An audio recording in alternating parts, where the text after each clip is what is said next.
Virtual African Tech Conference hosted by Dahel Consultants and Techies. Our theme for this year is getting jobs in the tech space. We are going to explore in this conference the world of technology and its numerous career opportunities. I know that you are going to mark your calendar for this event, which is going to begin on the 26th and the 27th to the 27th of August 2023. We're going to have these 2 days of insightful discussions and networking. We're going to have industry experts and thought leaders who will share invaluable insights to help you navigate the tech job landscape. So get ready to be inspired. We are thrilled to announce our keynote speakers, as you can see on the screen. A trailblazer, all of them are in the tech industry. They will kickstart our event with an engaging talk on the tech job market. From interactive sections on becoming a digital nomad, to Microsoft Azure in AI, to panel discussions on remote work and career transitions, our agenda for the 2 days African Tech Conference is packed with these sessions designed to equip you with the skills and knowledge needed to excel in the tech sector. Don't say no to this opportunity. This is an opportunity for you to connect with fellow tech enthusiasts and industry professionals through our virtual networking sections, which we are going to have during the event. It is an opportunity for you to exchange ideas, collaborate on projects, and expand your professional circle. I know that you are ready to join us. And if you haven't registered yet, please do so on our website or reach out to us on social media and we are going to respond to you. We want to keep in touch with you even after the virtual conference is over. Why? Because we want to make sure that we have created some impact in your life in and during the conference. Please do not miss this opportunity to create change by supercharging your career. We are ready to embark on this exciting journey with you, and we hope and extend our gratitude to you, our sponsors, our partners, our team members for making this event possible. We look forward to your active collaboration and partnership and questions and engagement on this platform and even after the conference.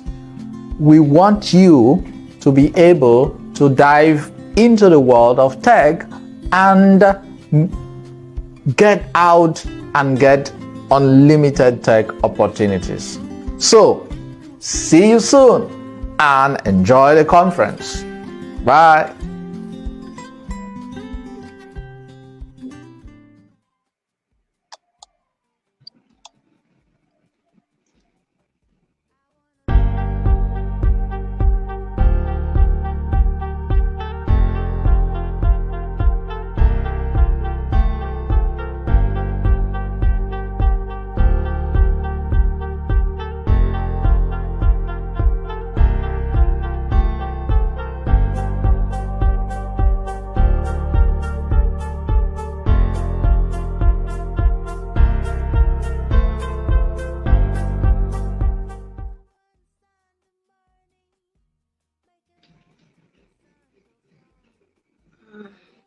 Hello, everyone, and welcome to day 2 of the African Tech Conference, Getting Jobs in the Tech Space. Our first speaker is Agudosi Oluchi, but you can call her the Tech Creative. She will be taking us on the topic of a product manager's guide to remote tech education. Oluchi is a product manager who ignites innovation and has crafted entire product cycles that bring concepts to life. Her superpower lies in creating solutions centered around users, transforming insights into features that amplify sales. Oluchi has also successfully orchestrated 3 impactful brand launches with her incredible skills. Not just that, she's also the founder of Digital Ola Agency and the Tech Creator. So this is the person we have with us today. Can we put our hands together virtually for Oluchi as she comes to take us on this topic for the conference? Oluchi, the stage is yours. Thank you so much. Thank you so much. Good afternoon, everyone. Thank you so much for having me be here. It's really an honor. It really is. I'm so happy to be here. Thank you today for joining me to explore this very important concept, a product manager's guide to remote tech education. So I've prepared a slide already, and I'm going to upload it now. We're going to get ready. My name is Oluchi Agudisi, like our host just said, and I'm a junior product manager, a tech creator, and a tech influencer. I've successfully built up 3 brands centered around helping beginners break into tech, using mistakes I made and tips that actually helped me. So we're going to go straight into the slides. I don't know if you guys can see my screen. Please just let me know. It's up now. Can see Okay. it. Okay. Thank you so much. Um. So I have a lot. I have some topics to be covered today. It's not definitely. I have just 30 minutes, but it's going to be the best and most valuable 30 minutes we've actually been in. Okay. So the first topic is going to be understanding remote tech education. When I started my tech journey in 2020, during the lockdown, I started with coding, and the first programming language I learned was Java. If there are any programmers here, everybody that they would know that it's a mistake because Java is not beginner friendly. But yeah, Yeah, yeah. exactly. It's not beginner friendly. And but I did not know back then because there were very limited resources and information concerning um tech concepts like that, concerning guides into tech like that. So it ended up burning me out, and I don't know, I just gave up on coding, on programming as a whole till date. I don't know, I just don't like coding. So that is one of the things that's really, motivated me to start my platforms. But that just goes to show that there is a vast number of unlimited resources online on tech today. You just need to recognize and utilize how to use them. So remote tech education is simply a process of learning and teaching tech subjects through online methods instead of the normal traditional classroom settings that we're used to. Okay, and currently now, as of 2023, as at July 2023, there has been a significant rise in the demand for tech education, remote tech education specifically, because of um, the advancement of digital communications and e-learning platforms, and the need for flexibility in learning. Now, there are so many tech e-learning platforms in Nigeria as a whole, for now, like in Nigeria now specifically, there are so many because a lot of people has recognized the need to educate people in tech, especially remotely, making these opportunities available online has become a crucial need for a lot of people. And it takes very keen minds to recognize that. Now, just like I said earlier on, I experienced a lot of challenges when I started my tech journey because I learned remotely throughout. All my tech education has been online. I learned remotely from the comfort of my home. When I recently graduated, I learned it. I had all my education online. I actually did not have a physical class, and I still recommend remote tech education to my community members till today because it has so many advantages, which I'm going to list now. Number one is its accessibility and its inclusivity. Okay, it doesn't matter where you are, what your geographical location is. It doesn't matter what your background is. If you stay in Abuja or if you're abroad, as long as you have an internet connection, you have a gadget, or a phone, a laptop, whichever gadget you have, you can have access to a very good tech education.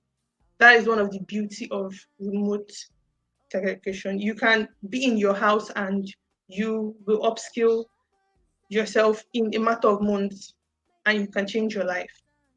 Another perk of remote tech education is the flexibility and the convenience that it brings. The flexibility in learning and the convenience of time. Anybody can join, anybody can start learning tech today online, as long as it's online. You can be on your sick bed, you could be recovering, and as long as you have access to a laptop, you can just turn on your laptop and start learning. Doesn't matter where you are, it doesn't matter what your circumstance is. Even if you're a worker, you go to work in the morning, you come back, you freshen up, you sit tight in the evening and open your phone and start your learning. Flexibility of time, convenience of your circumstances. You can just be so comfortable when you are learning, and you will still do so well. Now, another very key advantage to remote tech education is, this is my personal favorite, it is global collaborations. The opportunity to network and to meet people of different background, of different cultural upbringing, of different caliber, bringing you together with different ideals and viewpoints and people's mindsets, just bringing you in contact with something new from all over the world without any stress. That's one of the beauty of remote tech education. So far in my tech career, my tech journey, I have been opportunity to meet a lot of wonderful people.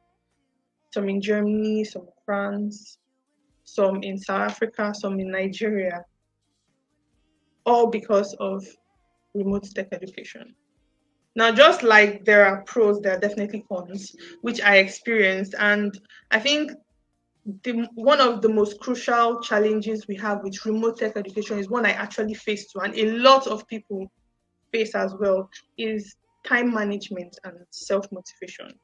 This is definitely, I know it's number 3 on the list, but it's one of the most crucial challenges that most people face when they go into tech, when they opt for remote tech education, because you're not in a classroom, you're not with peers physically, you're in your room with your gadget, with your laptop, with your course showing, and you could decide to not learn that day or to not learn for the next 5 days. Why? Because you don't feel motivated, which is why I always advise people, choose discipline over motivation. Always. Now, motivation is key, but it is not what is more important especially in tech, when it comes to your tech journey, you're building a tech career, building a life around tech. Motivation isn't really what you need. What you need is discipline. Okay, because motivation is an emotion. You get motivated when you feel motivation. When motivation comes, you feel motivated. But discipline is a habit. Whether you feel it or not, it's there. I'm pretty sure we all have like some habits that we are willing to curb, like biting nails, because it's hard. It's a habit. So it's going to be hard to get rid of that bad habit of biting your nails, which is why you need to practice and master the art of discipline. Because once it becomes a habit, you will scale through. That discipline is going to give rise to consistency, which you need in tech, which is something you need. I struggled with consistency before. I struggled so much. I know how many unfinished courses I have in various e-learning platforms because I wasn't consistent enough. But once I mastered the art of discipline, mastered the art of consistency, it just became so smooth for me. So one of the challenges that most people face with remote tech education is time management and self-motivation. Then there is also the digital divide and the lack of technical prerequisites. What does this mean? This simply means a lot of people do not have access to data connection, good data connection, and technical gadgets. Because let's not forget, this is remote tech education we're talking about. So in order to access this opportunity, you need to be online. And you can't be online without a data connection and without a digital device. So a lot of people cannot afford to have good gadgets, be it a phone, a tablet, a laptop. They cannot afford to have that. And even some areas currently now in Nigeria, some areas, not just Nigeria, but I mean Nigeria. So some areas in Nigeria do not have access to data connection at all. Talk more of a good data connection. So that is one. Those are just some of the challenges that we face with remote tech education. There's also quality assurance, which is one that has plagued the tech industry in Nigeria today. And before I go into, I just want to say that I did a little research on Dahel Consult, and you guys are doing amazing. Honestly, you guys are really bridging that gap of inferior quality of tech education in Nigeria, and this is very commendable. So when I mean quality assurance, there are a lot of e-learning platforms, e-learning tech platforms online that offer education that can easily be found if you go to your browser, if you go to your Chrome and you type in what is tech or what is a product manager, who is like this basic information, this basic information on very important concepts. That is what most e-commerce, yeah, that is what most tech e-platforms, e-learning platforms offer, and then they charge money for it, and they tell you, okay, this is premium content, this is premium quality, this is premium quality um education we're giving to you. Meanwhile, it's just basic. Okay, they don't have qualified teachers, who do not have the basic qualifications to actually teach people these particular concepts. For example, data analytics. You will go to some platforms and you see the teachers that are taking the data analytics class, they don't even have a mere certification in Power BI, and that is just appalling. So appalling. That is just wrong. So this is one of the big challenges we have with remote tech education, because they offer mediocre education, and then they just put a price tag on it, and they give it to people and tell you, oh, this is all you need to thrive in this particular tech field, this is all you need to thrive in this particular tech career, and that is just wrong. So these are some of the challenges we face. The rest are there, but because of time I can't really touch on all of them. So the next thing I want to touch on is the importance of giving quality education as an e-learning platform. It's very important. It is so crucial to give quality education, especially to people who need it, especially to tech beginners. We're talking about tech now. There are definitely in other niches of education, but particularly we're talking about tech because we are in tech. It is very important as an e-learning platform to provide quality education to users who need it. And as a product manager, definitely in everything I do, I will always recognize the role of product management principles, because if you start to derail from the main purpose of starting your your e-learning platform, then that is going to be the beginning of the downfall. Giving quality education is very important. Now, there are principles in which you can link product management into your e-learning platform, which is by doing user research, by prioritizing certain features, by constantly practicing iterative development. This one is very, very important. This is like so very important. Okay, so when we talk of user research, you need to, when building your e-learning platform, definitely you should have your users in mind. Now, as a product manager, I have two key objectives. Now, there are other roles there are other roles that I should fulfill as a product manager, yes, but there are just two key, very important objectives. Number one, I always ensure that my products meet the needs of my users, not their requirements, not their wants, no, their needs. And number two, the product should never derail from the product vision. It's very important. These are like two key objectives that product managers fulfill. And this is something that I feel a lot of e-learning platforms in tech should, this is a practice they should adopt to be able to deliver quality services to users. So principles like user research, prioritization, iterative development, and user feedback. These four principles are so important because your user research, you need to know what your users want. You need to understand their learning techniques, their preferred learning context, how probably maybe their color preference, because color psychology actually matters when it comes to teaching, because we learn with not just our ears, our eyes.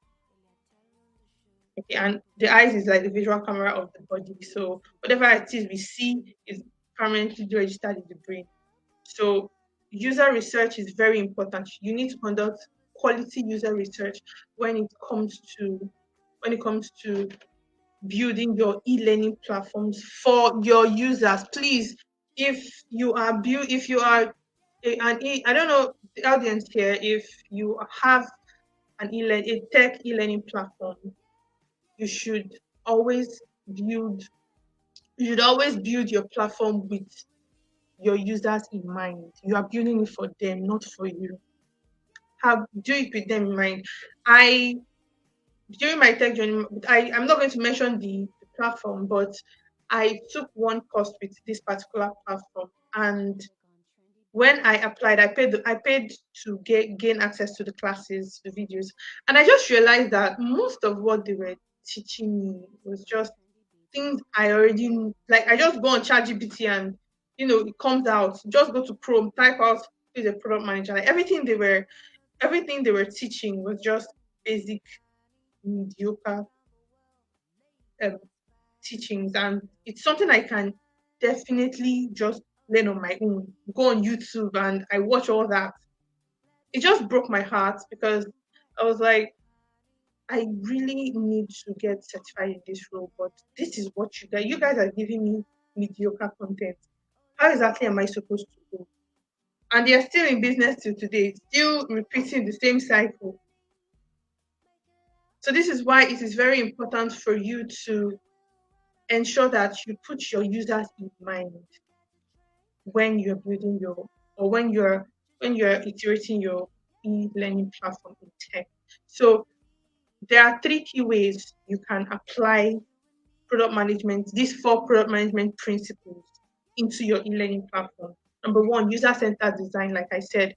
Ensure that your platform meets the needs of the users. Your content, your teachings, your videos concerning different courses, you should ensure that it is giving value. The value that the users need, that is what it should be giving.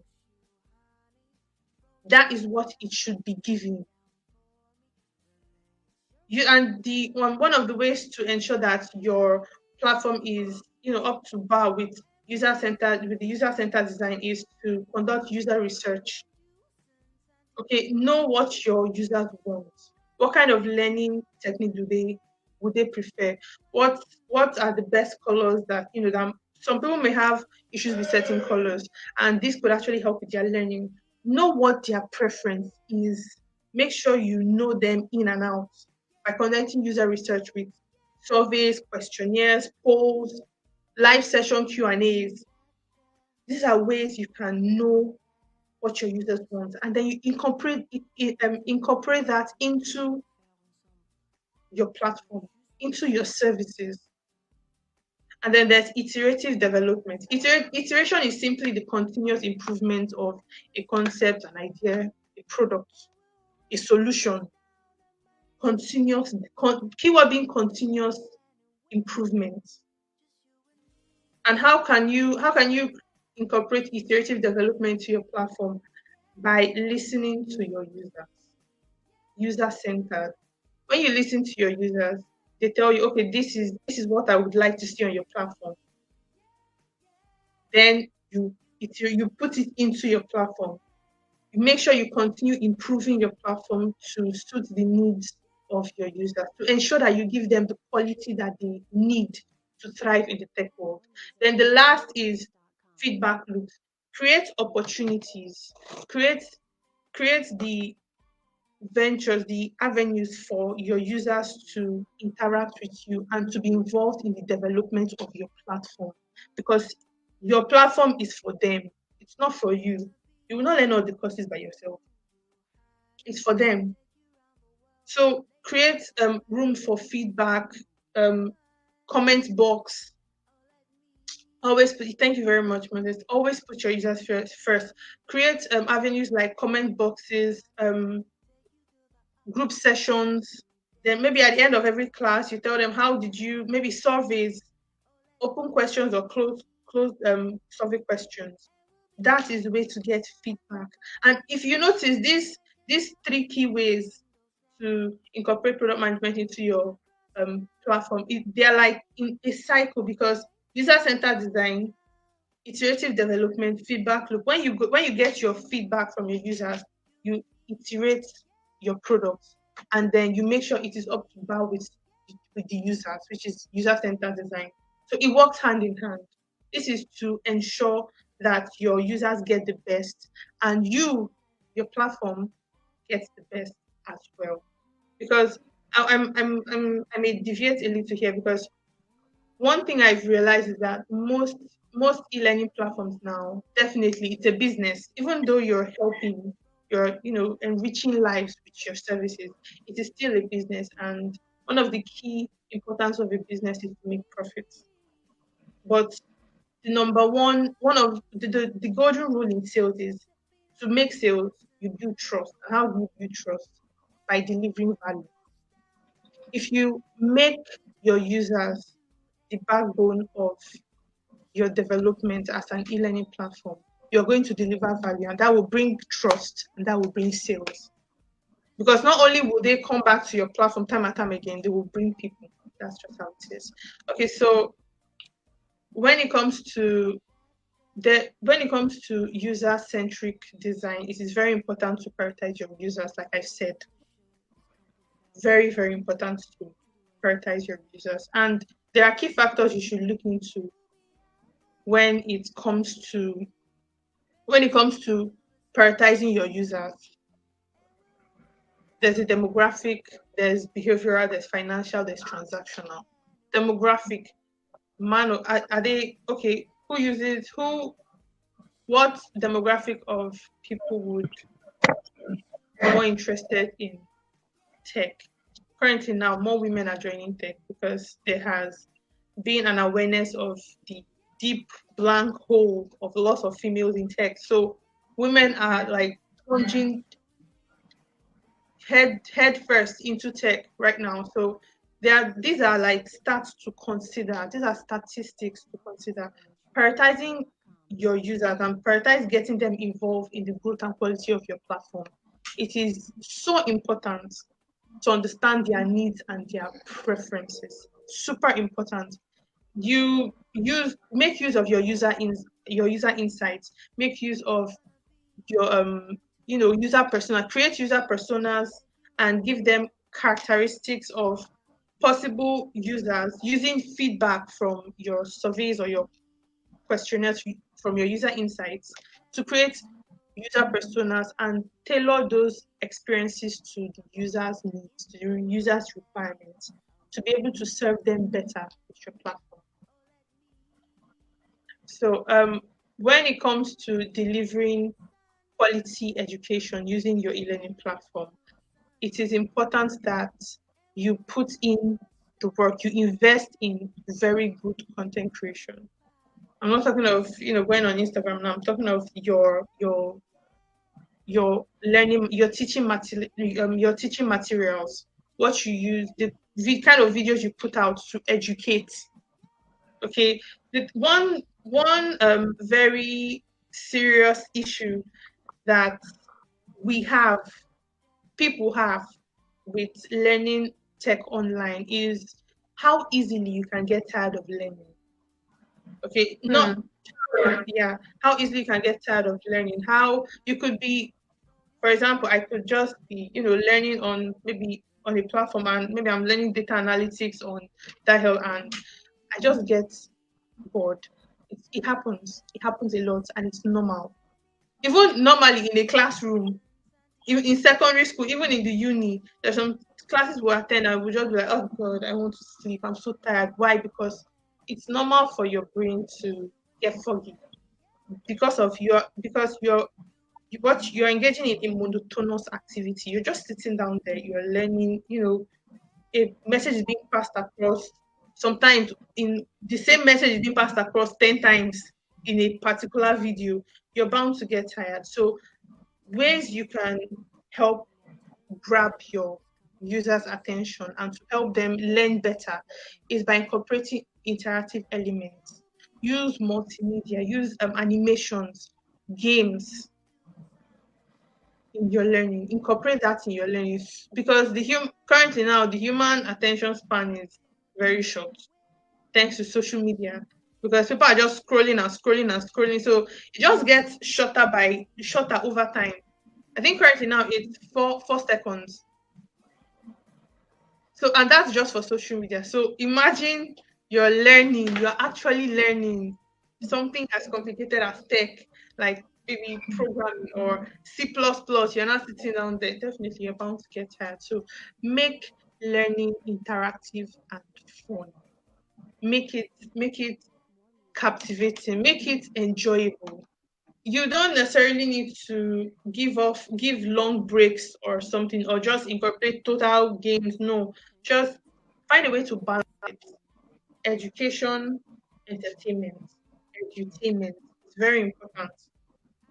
What I usually do, or what I usually advise tell my community members is, if you learn for 2 hours, you go on YouTube for like 30 minutes and just watch YouTube shorts on what you're learning. Now, not only is that you taking a break from actual learning, but you're entertaining yourself. It's a change of scenery, and you're also learning as well. Within that 30 minutes, you can come back and you just realize you're no longer tired of learning. You want to learn more. So, and I really hope most platforms just incorporate it because it really helps. And when it comes to teaching, personalize the learning experience. Give room for users or the learners to be able to interact with you intimately, not so close, but during the during the teaching session, ask for feedback. Are you guys learning anything? Do you have any questions? Are you confused about something? Have you experienced this before? This kind of personalization in learning really, really helps. It really does. It really helps. Me personally, I did not know I loved learning until I started my tech journey. In secondary school, I'm very reserved. I'm quite reserved. Secondary school, I was a science student, so the chemistry and the physics and the biology. I loved physics. I still love physics till today, but I had issues with the chemistry because the, the my teacher back then was just uh, it was he was good, but he just did not know how to personalize the learning experience, and it made it hard for me to really relate to what he was saying. So try and incorporate personalized learning experience into your services as an learning, as a tech e-learning platform. Use real life scenarios because people relate to it better. People always relate to it if you can relate to it. When you tell them, oh, I've gone through this, this is what happened to me, I've gone through this and this is how I got out of it. People are going to find you much more relatable if you use real life scenarios. Storytelling. Now, sometimes most people cook up stories, but it's a 50-50 though. You can, but just ensure it is touching on the real life scenario that you experience. Because even if you lie about it, most people can tell, and that just throws them off. It just throws them off. And lastly, provide opportunities for feedback. This is so important. When see a be it remote or physical, education education is a community. Education creates a community. Be it physical or virtual, education creates a community. So there should be an avenue or a place in your platform for people or users to feel safe to come to you to relate their issues or to relate their findings, or just to you know feel that community, that connection, that communication bridge. There should be an avenue for that. Okay. So when it comes to I don't know, I think sorry, I don't know how to time myself here, but um when it comes to engagement and interaction, this is very important because there are various strategies to foster engagement. There are various strategies. Like I said earlier on, virtual labs, there's discussion forums, there's peer collaborations, there's live Q&A sessions. The reason why engagement and interaction is very important in remote tech education and e-learning platforms is to create that sense of community. Now, there's a reason why I don't know if you remember when you were in primary school. Anytime you go, anytime like if it's a Monday and you go to school, it's time to go to school. Sometimes you don't want to go to school because it was a weekend and you just want to stay home. But once you get to school, once you hear that closing bell, you be like, no, I don't want to go home, no, because because you love being in school, because you have friends there. You love being in school because of that sense of community. Because you have your friends, maybe probably you had fun in school that day. Maybe you guys did fine arts because a lot of us love fine art. I love fine arts in primary school. It's one of my best subjects. I just it was every Wednesdays and I was always looking forward to Wednesdays because it was fun. I got to hang out with my friends. I got to do so many school extracurricular activities because of that community, that sense of community. So education breeds community. And that's the reason why you should invest thoroughly in your content creation and your engagement and interaction to build that community, to make your users feel safe, to make tech beginners feel safe, to make them want to come back every single day to experience that because humans run on emotion. Humans they run on we run on emotion. What am I saying? We run on emotions. Okay, we always want to feel that euphoric feeling, that sense of belonging. So remote tech education, remote tech e-learning platforms rather, should prioritize engagement and interaction and community building because that is so key, so paramount in ensuring that the users get the best out of your platform. When we're talking of key metrics for remote tech education, measuring success, how to know if this platform is how to know if this platform is worth coming back to or is worth investing in. This is very important.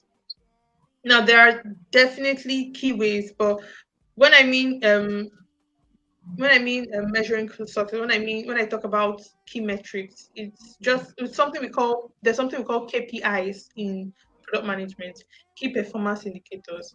And these are like key metrics, these are stats, numbers, or ideas that are used to measure the value of an organization or a product or a solution or an idea.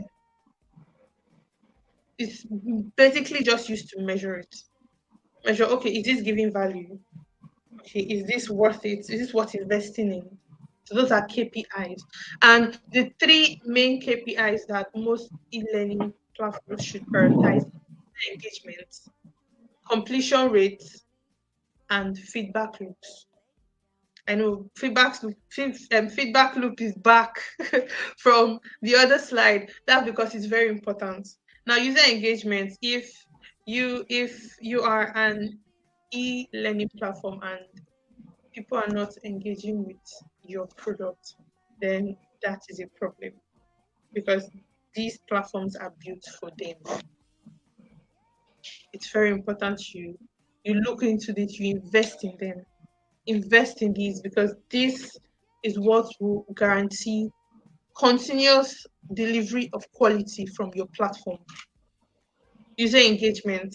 How often does users engage with your platform? How many signups has there been? How many referrals? How well are they navigating your website, your app? How well? Is it easy for them to is it courses understandable? Is it making them come back? Now there's also completion rate, which is the level at which, in this case, the level at which they complete a course. Like I said before, I have so many. I won't say so many. I think like 4 uncompleted courses from 2020, 2021.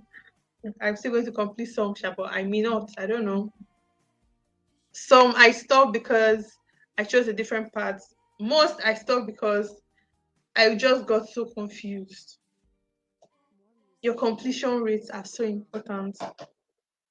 How many people this month completed their courses? Okay, those that did not complete, why didn't they? That's when you start putting out surveys. You start going to your users. Okay, tell me. You did. I noticed you send out emails, and we noticed you've not done this. You've not completed this course. Please, why? Is there any way we could help? And then it takes you to the third one, which is feedback loops. They give you feedback, and then you carry that feedback and you take back to your platform and you make it better. You give them what they want, and they will come. So when I started tech, like I said before, I did not really know I did not even know that there was something called technology industry. Why? Because it's not something they teach in most Nigerian schools. I did not know about it. I just did so much research. I did so much research. Now, if you're a user here, if you are a tech beginner here, I want to tell you that you should make researching your best friend. It helped me. Make researching your best friend. Make researching your best friend. And always, always ensure that you are on the right track. Now, there are times where you would not even know if you're on the right track or not, but do your possible best to make sure that you are on the right track. You can do this by research. You do your research. I started with Java. I was when I downloaded this Java app. I actually saw Java first on Facebook. I was just scrolling through Facebook during the lockdown, and I saw it and I was like, oh, this is something to do. Let me do this. And then I, downloaded the app and I started, and sorry, my head won't blow because I did not even understand what I was seeing. Do you get? I did not understand what I did not understand anything because it was not beginner friendly, and I did not know, and I did not have anybody to tell me, oh, Oluchi, start with Python. Python is better.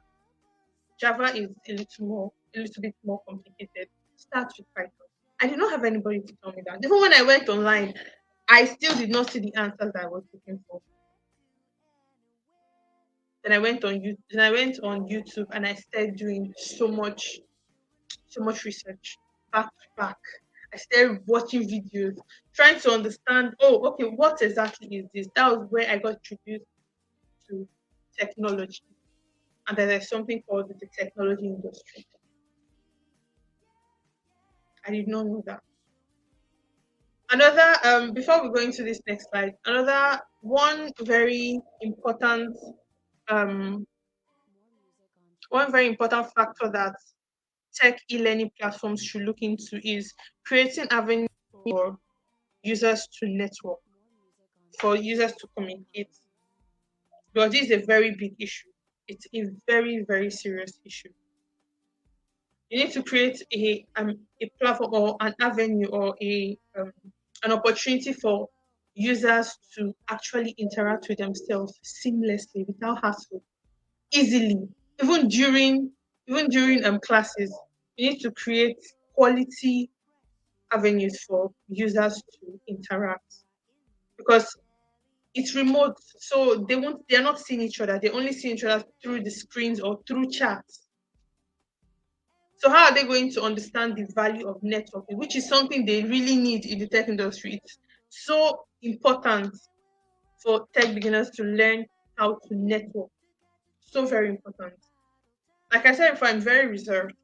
So when when I got into tech, I just realized that I really need to learn how to network. I need to know how to do it. Me that like stayed on my own, that I like being in my room. I told myself that okay, all you need to learn. So I went on YouTube and I actually typed out how to network. Not in tech, where I just wrote how to network as a beginner. And I started watching videos because that's how important it is. Now, creating avenues for your users to interact with one another there are so many platforms now like Slack, there's ClickUp, forget okay, WhatsApp too, but there's even Telegram. There are so many platforms that enable people to network. Now, e-commerce and e-learning platforms should incorporate that into their product to allow for relationship building, networking skills to come into play because these are very, very important. Now, there are three takeaways I want users, particularly tech beginners, the students, the users out there to take. This is for tech beginners, this is for students, this is for users. There are three things I want you to take out of this this session now. Number one, prioritize discipline over motivation. Like I said before, discipline is a habit. It should be a pattern. It takes time to build. Facts. Everybody knows it. It takes time to build, but it is so worth it. Because if you rely on motivation alone, it comes and it goes. It comes and it goes. So prioritize discipline over motivation. Secondly, prioritize knowing your learning preference. Know yourself. If you're seriously looking to break into tech, if you want to start a tech career, you need to know who you are. You need to know yourself. I made so many mistakes. I spent so much money. I don't say I wasted time because to me, in tech, no knowledge is a waste and no time is wasted. It's just lessons. But you need to know yourself. Because once you know yourself, you will know your preferences. You will know question if someone asks you what is your preferred learning format, you tell them what is your preferred learning mode. You tell them it could be self-paced. It could be that you prefer watching videos over reading scripts. It could also be that you prefer reading scripts over watching videos because you learn faster that way. So once you know yourself, if you know who you are, it's going to be very smooth for you in the tech industry. And lastly, reach out to experts in the tech industry. Do not fail to reach out to professionals. If you need help, if you are drowning in this whirlpool called tech, please reach out your hand and reach out to an expert. You will definitely get answers. Like Dahel Consults now, I like I said, I did my research and they have a vast amount of experts in the industry that you can reach out to. You can even reach out to Mr. David. He's probably one of the most courteous men I've ever met. Our interaction from the day we spoke till now has just been seamless and so enjoyable. It just there's no pressure. So he just gives solutions. They will respond. If you have any issues, if you have confusions, you can reach out to me. I'm going to put up my social media handles in the next slide, and you can reach out to Mr. David, like Miss Regina here. People in that health consult, they are here to help. I did my research and I was really impressed with what I saw. So do not be afraid to reach out to experts in the industry because they know they've been there, they are there already. So if you're going to make any mistakes, they are there to steer you clear from that mistake. Definitely there are some mistakes you make, but the major ones, if you reach out to experts, you are not going to make them because they're going to see it and they're going to point you out and show you, okay, this is instead of doing this, do this instead. And you just see how smooth your journey will be. So thank you so much for listening. I really enjoyed this session. I'm so honored to be here. If you would love to connect with me, my handles and my emails is on the screen. Thank you so much, Dahel, for this opportunity. I'm really looking forward to your questions. I can't wait for your questions. I think I'm pretty sure there are some. Yeah. Can we have it for the tech creative? Thank Indeed, you you so much. are a tech creative. This has been Thank an amazing session. And you. you heard what she said, but first of all, let me welcome you again. For those of you that are just joining, welcome, bienvenue, ekabo, wado, like how people will say. I welcome you in all the languages that I know and don't know. So this is day 2 of the African Tech Conference, and we just heard from Agudosi Oluchi. Just simply call her the tech creative. And so many things has been said, amongst which she mentions choose discipline over motivation because we are Nigerians, and the truth is that sometimes the motivation they low, your morale go low. It is the Anyway, discipline that is going to take you through it when your morale is low. You just be like, you know what, I need to do this. It's a part of you. With time, it will get easy. And yes, she spoke about getting the right place to learn. And Dahel is the one organizing this conference. In Dahel, yeah, we have teacher-based learning. They don't dump videos on you. We have teacher-based learning, which means though it's online, you have teachers that take you through live classes and there are conversations. Everything she spoke about is all encompassing. There we have networking, we have our WhatsApp groups, our Telegram groups, and other groups where we even have a manager that manages it. So another important thing she said that I picked is that you need to know yourself. What is your preference? You know, ask questions.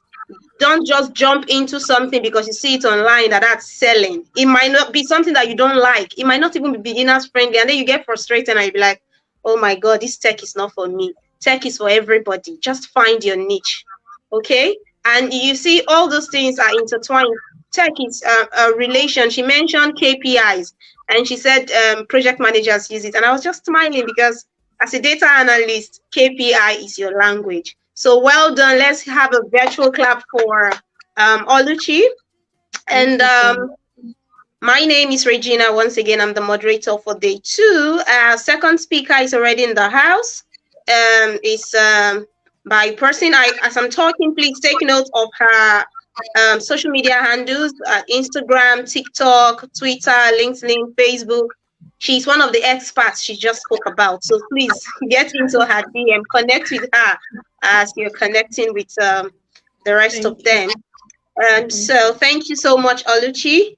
And do Thank I have you. Sipran Iwerema in the house? He's going to be taking us on the topic future-proofing remote work. AI Before and the then, changing. It's not there? before It's I'm here. then, I'm can I here. have okay. Oluchi? Can you let's Ola? I hope I got that correctly. Ochi. Okay. Yeah. Or Oluchi. Just call me Oluchi. Anyone. So, thank you so much for showing up today, and I really appreciate. Even when you were speaking, you needn't need to have said that you are shy. Your voice is calm and has a way of piercing hearts and passing through the right information. I listened to you very attentively, and I'm someone that values knowledge and the harbingers of knowledge. You know, anyone that owns, even if it's a little bit of knowledge. A Thank you. product of mentors, like I said yesterday during the conference, people want to look at the the end point of, okay, the tech people are getting money, the nice workspace, the travels, especially if you're a digital nomad. People see me posting pictures here and there, and oh, this guy is enjoying. And I always want to, like, maybe not just pause for a while and remind these people that there was a time in my life that after my first internship, I had to take 1 week out of the office because my waist. Not, then I didn't have this. Yeah, then I didn't have this chair. You know, I didn't have this type of chair. You know, as a young guy learning, right? Mm-hmm. By the time I stood up, my God, I was bloody tired from Ah, coding and doing all kinds of things. People don't want to listen and talk about all that. But I always want to always remind them, when you are on a journey to learn, you need to be patient and you need to connect with people who have been there before, which I was very, very happy to get connected to mentors. My mentor, a data analyst, a senior data analyst, he worked with a fintech company in Lagos, Nigeria, years back, and he was earning over 700K. Then he got the global talent visa and then left for the UK. He's a mentor and he keeps sharing some of these things. And when you were even speaking during the presentation today, it was as if you were speaking to me and speaking to the rest of my colleagues. I'm going to make sure that they watch your presentation, because I always do tell my when I'm teaching some of the courses I teach. I can teach most of the courses like SQL Server, Tableau. I'm a Power BI developer, Microsoft Excel. But I love teaching Roche, boss. I love teaching Microsoft Excel because I know the I know the language of beginners. And the language of beginners is storytelling, the ability to connect, use those of them that say they hate mathematics. I say, okay, come, let's discuss. When you are going to your boyfriend's house, do you calculate the transport or not? Yes. And they say, oh, yes. Okay, when you get money from your parents to pay school fees, do you calculate how much is going to be left, like your pocket money? They say, yes. I say, okay, when you are going to the market, do you make a list of the things you are going to buy? They say, yes. I say, you see, sometimes mathematics is not about numbers written down. It's about how you have been able to interpret those numbers in your personal life. So basically speaking, the companies are telling you, you know what, we have so much numbers, we have so many numbers in thousands, in millions, but we are so busy. We just want you to tell us whether these numbers are making sense or not. That's just the truth. And as a data analyst, they can't tell you, you know what, these millions of data we have, how can we make sense of it? We don't want to dump them. We have people enrolling for our courses. We have people buying our products. What should we do with this number? So you come and say, you know what? Just like you complain to your boyfriend or your girlfriend that this money I'm giving you is too much. Oh, it's too much. It's too much. Right? That's the same thing. The companies are complaining that they are spending so much money on a particular product and they are not seeing any um, return on investment. So you gotta tell them, you know what, you're investing this money wrongly. Look at this data. This is where the money is coming from. Pay attention to it. Sometimes they don't understand the numbers. You show them a picture, and we call it visualization, isn't it? You show Yeah, them so network that marketing. in a few minutes they have an idea if their business is messing up or not. So I paid attention to everything you said, and I appreciate my students, I appreciate my colleagues, I appreciate everyone who have been doing their best to make sure that tech education is not just affordable, which is our language in the health tech is, but also quality driven. Every of our trainer, we are not um, I always use the term everybody that is teaching in the health tech is not a recent graduate from YouTube. These are people who are actually working in the tech space. Okay. Yeah. I worked with a remote company in Amsterdam. I work with a company in the United States. I also work as a consultant for a company in the UK. And of course, I have time to do some of these trainings as a Microsoft certified trainer. So when I'm talking with authority. I'm talking like someone who knows what he's doing and the challenges. Yeah. And I also want my colleagues to do the same. So if you are a student, I see some questions in the comment section, and you are confused about uh, what technology you want to start with, whether product design, cybersecurity, data analysis, software engineering. Before you go make those research, make a personal research on yourself. Ask yourself, what are my strengths? What am I good at? You can start from there. For instance, some women are very good with colors. Sorry, I'm particular about women. I don't know so much about colors. My own is just green, white, green, or red, yellow, purple. That's all. But some people are so good with colors, they'll tell you, oh, I need fuchsia purple. I need Cameroon pepper red. I need, I need, I need, Cameroon Oh I need my pepper. God. heartbreak red. I need cotton brown. I need so they are so particular about that. But as a data analyst, if I get a color from a client, I don't need to think so much about it. I just copy the color code from the internet, put it on my software, and it gives me the exact color, right? But there are people that are naturals. They look at a color and they tell you exactly what that color is. So if you find that you have a strength with identifying colors and you can make sense of those colors, then begin to look at designs, maybe graphic designs, maybe UI UX designs.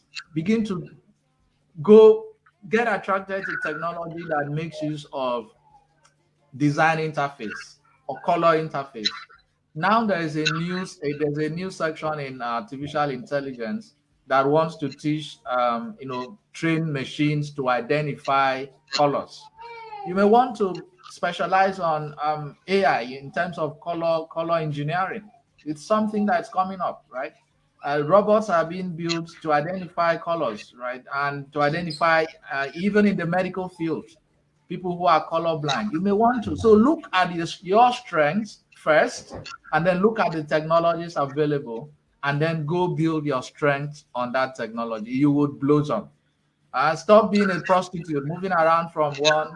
Uh, Stop being a technology prostitute, moving around from one course to the other, abandoning them, leaving them to the other, and wondering what is going on with your life. Right? Look at yourself. This is how you are. You are a product manager. It means that you are interested in the not just random organization of things, but the systemic organization of things. Systemic So you are not organization. strange to agile methodologies or scrum methods. You Yeah. are not strange to products, right? You fall in love with something. It's just like food, right? You have to fall in love with cooking to be able to know Yeah. the exact contents or the condiments that make up soup in that sense. So please connect with Ola. Personally, I would love to. I know she's a very expensive, beautiful young lady. Would love to connect with her because I see that there are opportunities that we can leverage on our skill in the health techies using all the paradigms and metrics she shared. Would love to connect with her after the conference. This is speaking as a person. I don't know about my colleagues and I don't know about you. So please, she has amazing videos on TikTok. I think it was on TikTok I met you first. I Mm. decided to follow you up. I've been researching about you ever since. Thank And you. then I decided, you know what, before I die, I need to have a conversation with this lady. Oh my God, you will live long, please. Oh my God. So thank you for accepting to come up here. I'm so I honored don't you know if, asked me, honestly. Thank you. so there's a question here for you actually from Emmanuel Vitrus. I don't know if you can respond to that. Okay. And another one from Paul Jesse. Okay. So, can I answer the questions now? Oh, sure. Okay. Emmanuel says, I want to venture into tech. I'm interested in cybersecurity, analysis, coding. Which do you advise I start first? Wow. All these three. The truth is, um, first of all, in tech, you can be anything you want. Facts, you can. Um, like I said, the key to knowing what tech path to take, Emmanuel, is to know yourself. You need to know yourself. You need to know who you are. You need to know your interests. You need to know your preferences. Because when you know your interests, you're going to know what you're good at and what you're not good at, what your strengths are and what your weaknesses are. And that is very important when picking a tech career. Me, I did not just pick product management out of the blue. I went into coding, then digital marketing, then graphics design, which I'm certified in, then UX design, then UI design, and then social media management, social media marketing. I went through so much before I finally settled on product management. But since you're a beginner, I would advise that you start with programming, because this is not you picking this is not me telling you to pick a career, but starting with programming is going to give you an idea of what tech is really about. And coding is a stepping stone into cybersecurity. Coding is not going to teach you all the skills you need for cybersecurity. Let's just get that clear.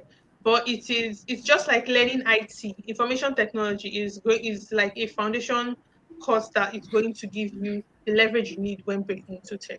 So I would advise, number one, you look to yourself, know your interests, write out a list of your interests, and then do your research on cybersecurity, on programming.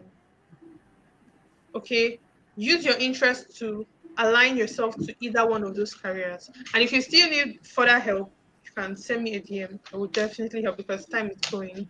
But I hope that answered your question, Emmanuel. I hope that helps. But if you still need further assistance, no problem, you can reach out to me. Okay, Paul Jesse says, how can one change the mindset of friends, mostly females, who think tech is difficult because of the challenges involved, lack of data, no PC, payment of course? Paul, like I always tell people, you need to be the change you want. You need to embody the change that you want to pursue. So changing people's mindset is not something that can be so easy to do. But as long as, especially females are really needed in tech. You need to do some research and educate them on the importance of tech and how and how to navigate it. Now, people think tech is so complicated because they don't know what it is. People fear what they don't know. People run away from what they don't understand. Once you do your research on tech and you break it down, just what I did when I started was I went online. I just wrote what is tech, what is technology industry. Just go. That's what I tell my clients to do first before they start booking any calls. I tell you, go and research what the tech industry first, and then you come back and then we can have a conversation. So you just all you need to do is, number one, educate them on what tech is. But you don't need to sit down and start doing research. I'm going to teach them. No. Just tell them, research on what technology industry is. It is not complicated. There are just steps. There are guidelines that you should follow. And you should be the change you want. So I hope you're in tech. Paul, I really hope you are in tech to be able to steer them towards the tech direction, because that is just how it works. Okay. The reason why most of my even my colleagues from school, the reason why they went into tech was from watching my videos, from seeing me online. Okay, because I was in tech. So you need to be the change that you embody. So I think the 2 minutes for the questions up. I can see the comments. Thank you so much. Thank you so much. I'm really honored to be here. Thank you so much for giving me this opportunity. Everyone in the comment section, you guys are amazing. Thank you. I really hope I was able to impact some kind of value here. So I'm gonna sign out. Bye guys. Thank you. Thank you so much, Oluchi. Thank you so much. Thank you from myself and from every person out there. You've heard from the tech creative. You need to go research, and you heard from Mr. David also. You need to find your niche. What do you like doing? And it's fine to explore. Like she mentioned, she went into digital marketing, she went into so many other things before she settled. So it's fine to explore.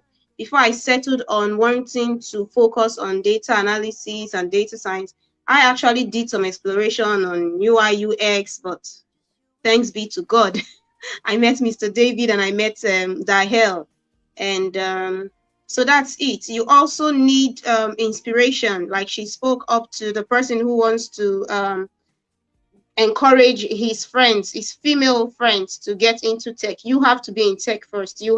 People have to see you. Like a lot of people around me are currently interested in tech, and I keep pushing them to Dahel. Yes, I'm partial because, like Mr. David said, he has a way with beginners. Okay, it was the way he handled the beginners class that got me interested and hooked, because I was scared. Excel is complicated, but the way he took it and broke it down, and I'm very sure there are so many fantastic tutors out there also that are going to do that for you. But first, you need to get that on.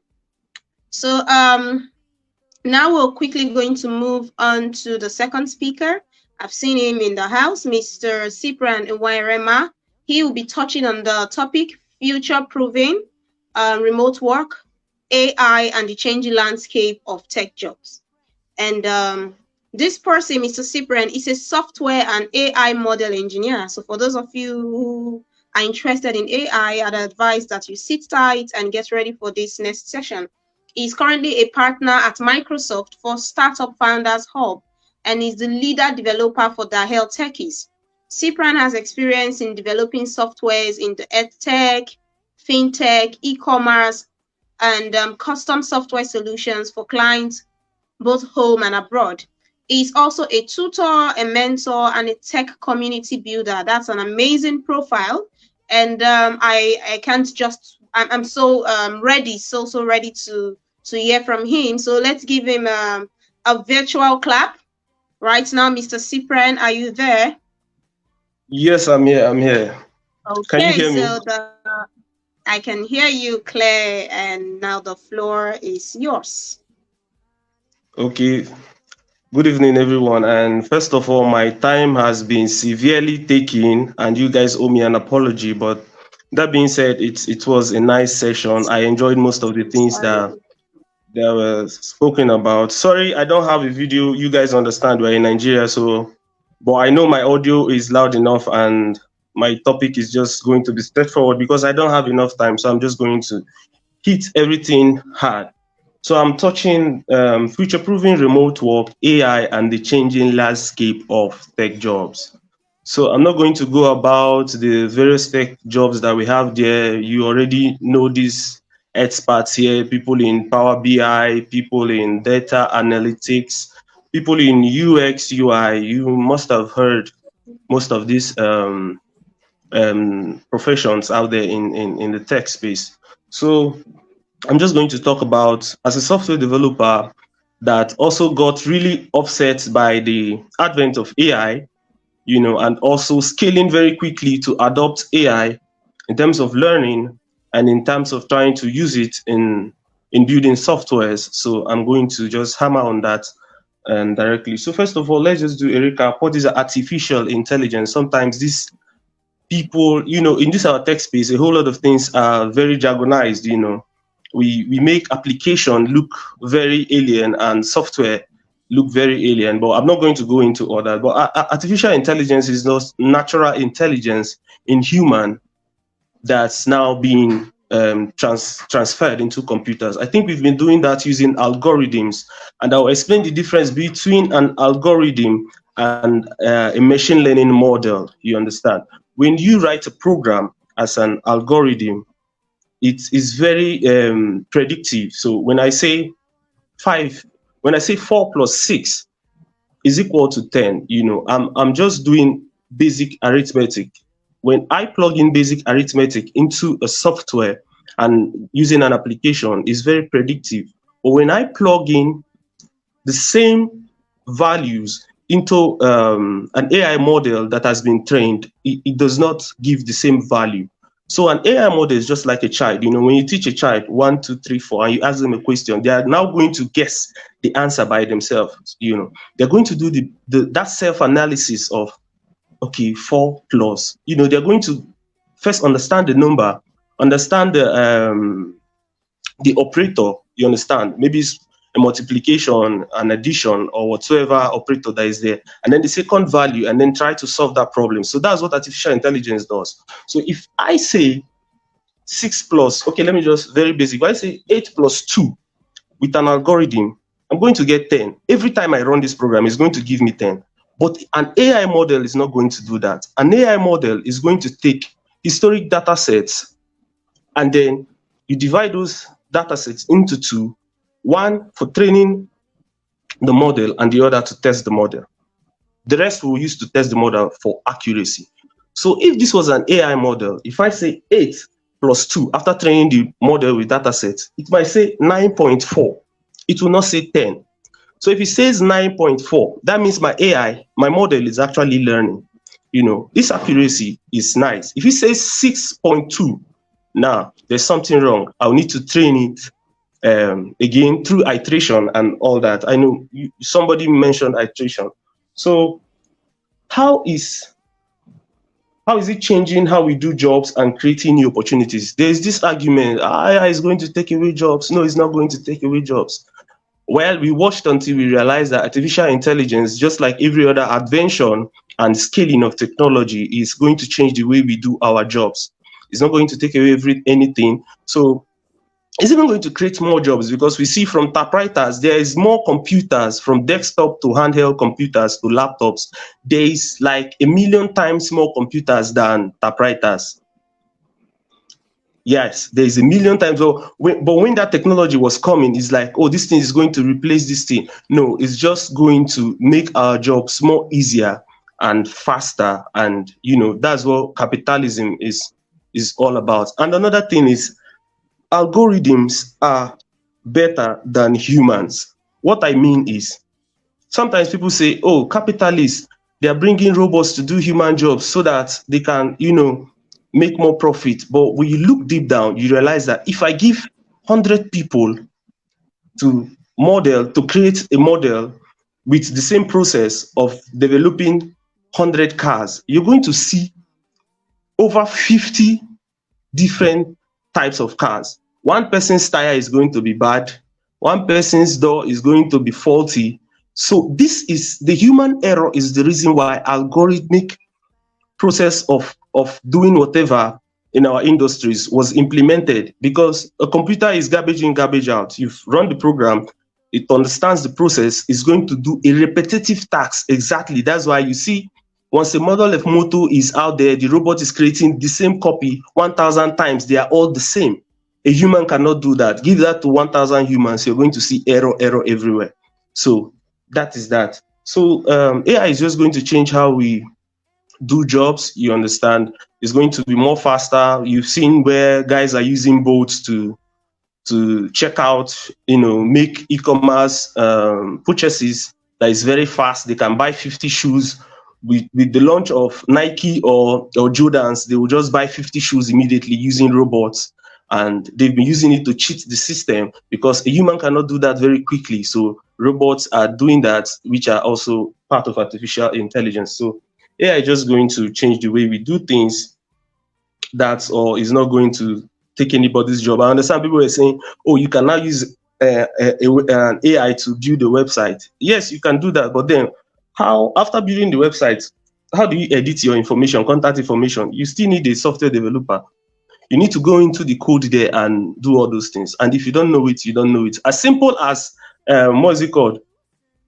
What's this thing they use in building blog website that is very rampant? Uh, as simple as WordPress is, you still need to know it very well. An ordinary person cannot just go there and use WordPress. So that's another thing. So how to adopt AI in our tech stack. So that's one thing. I've seen a lot of developers not doing that because it's very easy. Today, companies already once I just saw that a few applications that I was about to do, they were already asking, how is your startup using artificial intelligence? So the VCs already are beginning to look for startups that are implementing AIs one way or the other. I think that's what Uber has been using in terms of how they predict prices, you understand, using models, those AI models. So they want to know, it's just going to shift, calling APIs before is a very heavy thing to do. Calling APIs, you call an API to your application, you have to rely on the server of that third party. If the server is down, you're not going, your own software is going to have issues. And it's also you using these APIs. Oh, nice screen. Is you using these APIs, and also you see that your data is being shared by these people. So you see that most of the Google, what is it called, maps and all those things that Bolt and Uber are using, Google is actually having to get their data informations in order to serve their customers, because they are their customers. So with the model, they can just make that very native, in the sense that the model is embedded in your software application. No third party is having to see your data, and is going to even make serving your application faster and more accurate. Yes, that's true. So AI is still improving through iterative learning. So let's not be very quick. AI is still learning. The moment you teach a model something, before you even deploy it on the live server, before they brought in ChatGPT, what people don't understand, that AI has been creating jobs. A whole lot of people from Kenya to the US, if you go to these task sites, people were already using, creating accounts, teaching this artificial intelligence, the image generative ones, the text, the machine, the language models. People has already been, it has been creating employment before they deployed it to how we are seeing it today. So businesses are figuring out ways to use artificial intelligence in their entire, incorporating it into their systems. So this is one place where it's very important. I'm going somewhere, I'll still say it, So let me just read out. Businesses are figuring out ways to incorporate and implement AI into their core business structures. And this is rapidly creating new job positions in the tech space. I don't know if I should repeat that. Businesses are figuring out ways to incorporate and implement AI into their core business structures. And this is rapidly creating new job positions in the tech space. So I know I've placed, I've placed, what's it called? I've put in some CV out there for, model developer, because many companies are already looking forward to employing people that can come in, train models, so they can use to analyze business data, to be able to predict, how and make decisions in their businesses. And some is just as simple as dictating what is. I know I built a model one time where it dictates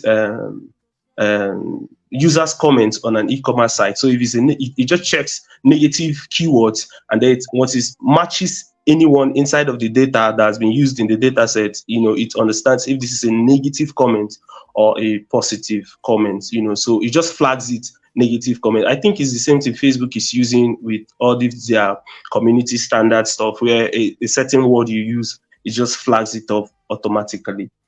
So how AI is going to affect the future of work is I don't know. The VCs, the corporations there are still trying to figure out, but it's very easy. It's very very predictable in the sense that many things are going to be like affected. Like one thing is how to like maybe you want to get the prices of something. AI models, instead of doing all those API calls, AI models can just be, native AI models can do that using data that has been there, historic data that has been there from the company. And but I think it's going to be hard for startups because you have to be buying these historic data. Maybe if you want to build a ride sharing application, you have to go and source data from ride sharing businesses that are open source or premium out there. You buy them, use it to train your own models. But it's really easier for big corporations because they already have a very large array of data sets to use and train their models and deploy it very quickly. So yeah. What else? I think I did some notes down. I don't have enough time. My time was taking, so I have to rush so the next person can come in. So, like I always say, AI has been creating jobs from the first people that trained the models that we are all consuming today, from classification, regression, clustering, dimensionality reduction, and all these are modern ways, model training methods. So, and what I'm going to do is I dabbled in some notes, so I'm just going to read them out. So and we move. So AI is still a tool for professionals and will make learning more rich and quicker and easier for people to catch up with knowledge. Yeah, I think it's easier now because if you want to learn software development, it's very easier. It's very direct, and AI, artificial intelligence, goes there and actually fetches the best resources in whichever stack, whichever code, whichever debugging methods. People use it to build models, build better algorithm. I know I use it. I just use ChatGPT and say, what's the best way of approaching this software application? How do I make so software? And it gives you the best ways of approaching it. Instead of just cracking my head, it gives me a best way which I have to implement it that is smoother and all that. So do I have to talk about product? No, I'm just going to.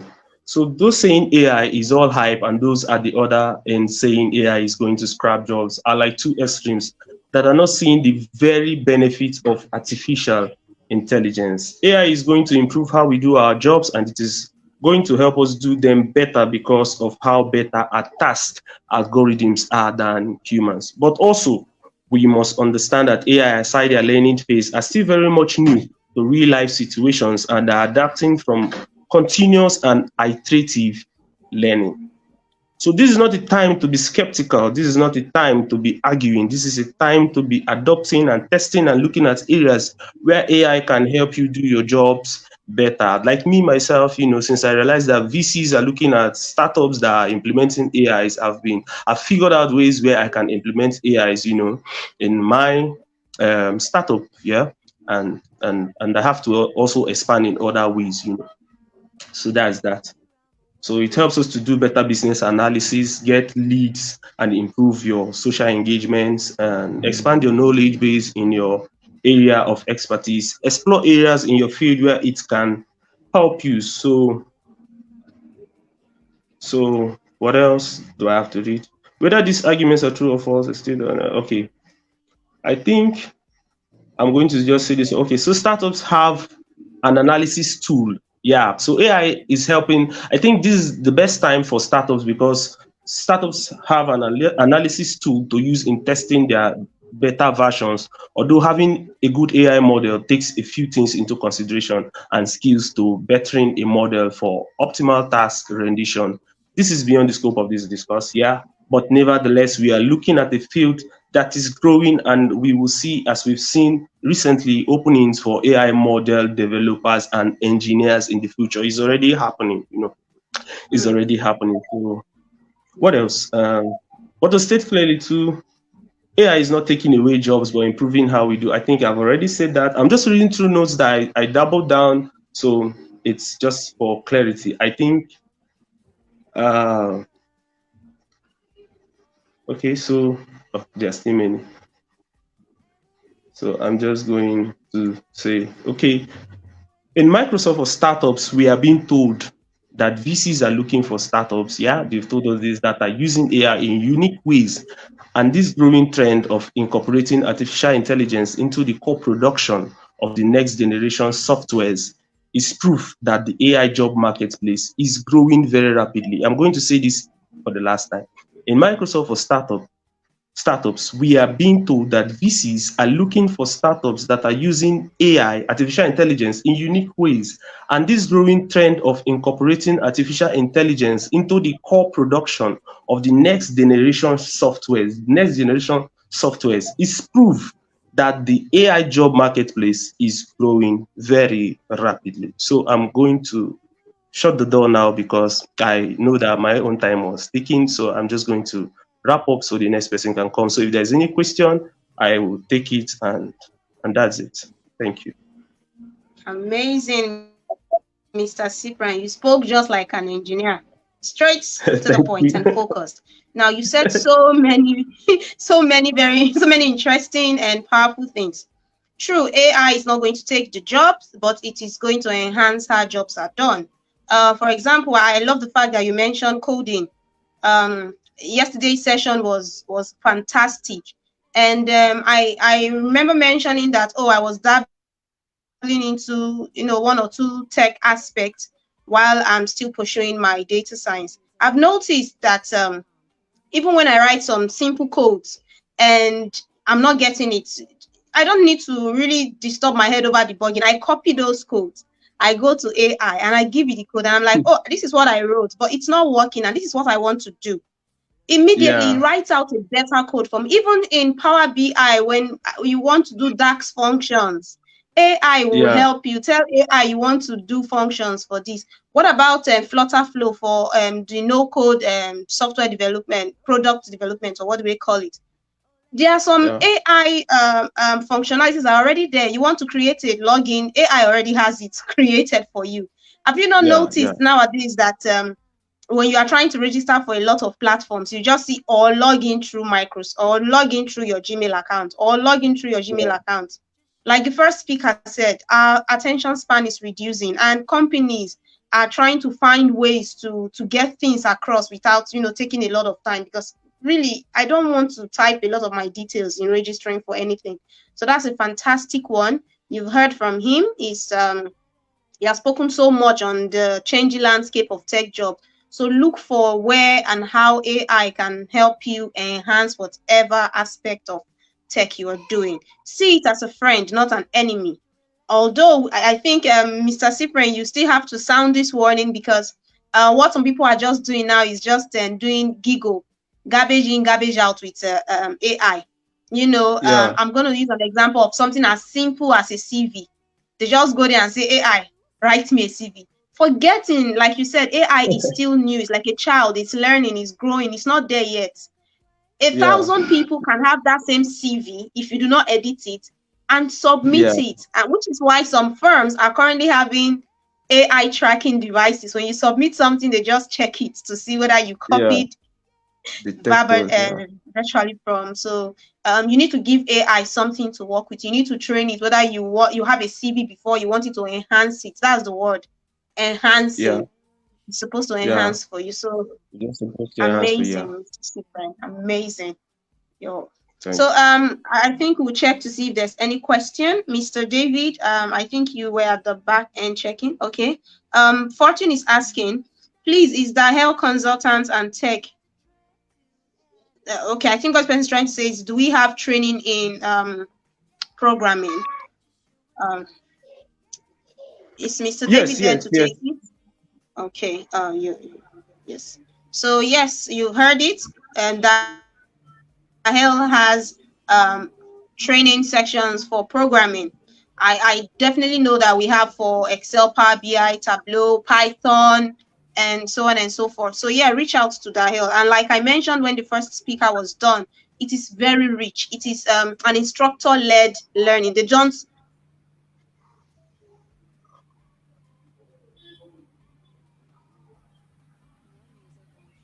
just dump in the class. You're learning real time and learn together. It's an amazing environment. So link up with Dahil. Mr. David, is there anything you'd like to say? Yeah, I saw one Lucy is asking question. me. Okay. I saw one question in the group. Yeah, we are starting our cybersecurity course would be from next month. So watch out. We have someone who is a cybersecurity professional who would be sharing on a section like this, just so you know about cybersecurity. So please, if you are yet to follow us on social media, please do so so that you can have these updates, or probably join our Telegram channel. Okay. And then Cyprian himself teaches software engineering. So if you are interested, send us a message and we'll be able to connect you with him. All right. And we also have presently we have a programming class that started I think today or yesterday, not sure, but that is on Python programming for data science.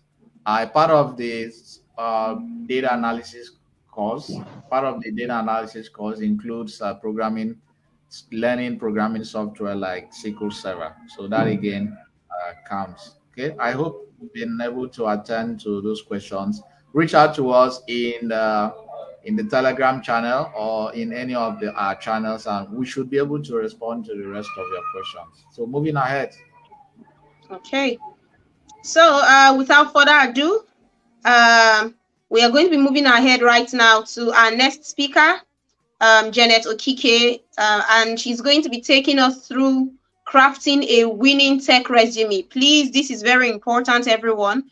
Crafting a winning tech resume and exploring scholarship opportunities in tech education. Now, Janet is an enthusiastic and resourceful professional with experience in teaching, administration, as well as writing. Janet is an expert in designing ATS compliant CVs that helps you stand a better chance at landing your dream job. She's a 2-1 graduate of industrial chemistry from the University of Ibadan, with a PGDE from the University of Lagos and a recipient of 2 awards of excellence so far. She's obviously a dedicated lifelong learner.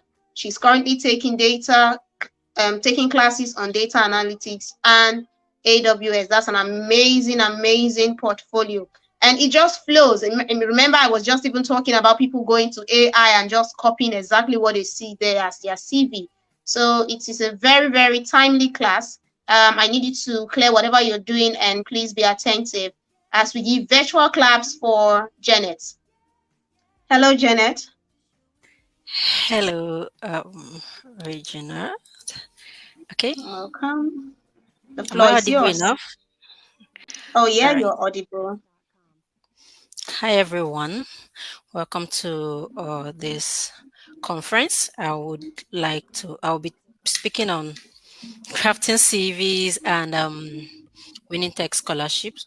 This is something I'm very passionate about because I have worked on several CVs, and I see I've seen let me just say I've seen terrible You've seen a lot. CVs. I've seen a lot and I'm like, what is this? What is this? So I'm very passionate about people having standard CVs because that is your first point of contact with a prospective employer. So it's very important. And as someone who I sit on a board of committee for a tech group. We part of those who shortlist candidates for our tech scholarship. I've also seen some mistakes people make. I myself have been recipient of various tech scholarship, almost everyone I applied for, and at a point I had to stop applying and just face the one I have gotten. So I see mistakes people make when they apply for scholarship, and I'll be pointing some of that out in this brief talk. I'll do my best to stick with time. So let me share my screen to guide me.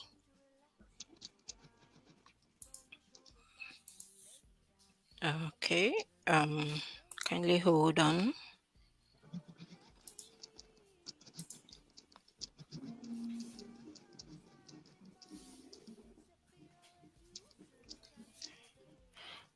All right. So So while my slides are still uploading, I'm just uploading them now. So I would like to say that when you are when you are preparing yourself for the marketplace, CV, cover letter are part of the things you should make sure you put in place. Your CV, your cover letter, and your online presence. When I mean online presence, putting yourself on LinkedIn. You should have an online presence either on LinkedIn or Twitter or Instagram. Personally, I prefer LinkedIn because that's professional social media. You should make sure that you are positioning yourself, talking about what you do. Share your projects. If you are running doing projects, share them. Share your journey with people. So it acts like an online CV for you in a way that even without recruiters asking for your CV, they can go online and see what you have done so far. You should make sure you document what you are doing on social media, LinkedIn, Twitter, IG, whichever one is most preferable for you. So let me go with my slide. Okay. So is my slide visible? Um, can everyone see my slide? Please confirm. Yes, your slide is visible. All right. So we start Yes. with why you need an excellent CV. Okay, CV, just a detailed document highlighting your professional and academic history. And why do you need a CV? I have applied for jobs that I got right away without being interviewed. This is and the client, responded with, "I love your profile. I love your CV." And your cover letter. So if you have your CV right and your cover letter is on point, most times it saves you the stress of so many process before you get the job. So your CV is a marketing tool. It's a marketing tool that you can control. So you can control this marketing tool. You can control your online presence. So why not work on these things that you can control? And when you have an excellent CV, it screams, hire me to your prospective clients. But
um, that was modeling up my formatting. All right, so we are here. So I said, oh, wait, CV or resume. Now, it is a common misconception. We mix up CV and resume when we are talking about CV. And even for the rest of this presentation, I will definitely be mixing up CV or resume. But I want us to know, even when we mix up the words, we should know the difference. So your CV is more like for academic purpose, while your resume is for professional purpose. This is because you need to have your resume tailored to the job you're applying for. So I cannot use a resume I have tailored for. I have up to resumes. So I cannot use the one I have tailored for academic writing, proofreading. I cannot use it to apply for jobs in customer service. And I can't use that to apply for jobs in virtual assistants or data analytics. So you have to have resume tailored to the specific role you are applying for. So when we have a specified CV, we call it resume. It is known called resume. While when the you put in as much information as you can on a piece of paper. That is called a CV, and that is mostly used for applying for fellowships, grants, and education purpose. It can be 2 to 3 pages, and it contains most detail about you. But your resume is not more than 2 pages.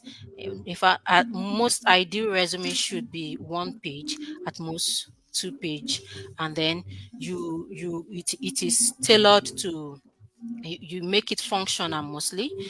So your education doesn't come first compared to your CV, where after your profile summary you can have your education coming next. Your resume, not much people are interested in your education. What they're interested in is your skills. Can you do this job? Do you have the experience and the skills required for this job? And that is what you should be highlighting in that tailored resume that you should create. So, what's the outline of a good resume? First thing first, you should have your name. Okay, that is before you go into your profile summary. I'll be showing us some examples. So you should have your name, your email address, your social media link, or link to your portfolio, your address. That is like your header. So that should be in your heading. Should have that. Then the next step is your profile summary or objective. Now I have seen people who have experience writing profile objective. Profile objective is for people just coming out of the higher institution. Okay. So when we say profile objective, it's for a fresh graduate. It is what you want. But then when you have gained some years of experience, you've graduated 2 5 years after graduation, you've gained experience. You should your profile should read profile summary or just summary, talking about your experience and what you can do. Then after that, what should come next is your skills. Now this is dependent on if that job is a skill specified job. What I mean by skill specified job is like for data analytics, want to know if you're good in Excel, if you're good in Power BI. So you should be writing your skill section next before your work experience. But there are some jobs you should write your work experience first. For example, project management. We want to see, oh, where have you worked before? What project have you managed before? So you should have that coming before the skills. So that those two sections can be interchanged. Then you have your education. And this is another place people make mistake in education, putting their primary school details. When you're out of university, no one is looking at your primary and secondary school details, please. Even your secondary school details shouldn't be on your resume. That should only be on a CV you are using to apply for further studies. Shouldn't be on your resume. Then you should write your projects. Now, if it is for academic purpose, you would want to write your school projects there.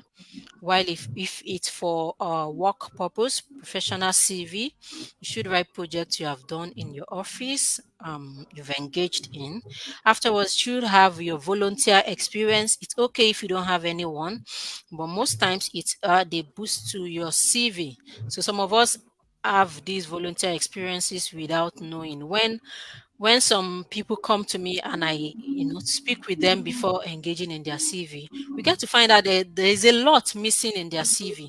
They're like, "Oh, I don't have any volunteer experience," and I'll be like, "Okay, do you attend church? Yes. Are you in a department in your church? Yes. Are you being paid? No. So that's a volunteer experience. That's something you can write. You're an usher in the church. That's you're a protocol officer in an establishment. The church is an establishment. So you can put that. Write, package it very well. If you are a Sunday school children teacher, you write child caregiver. That is a volunteer experience because you're not being paid for that. You can put that in your CV.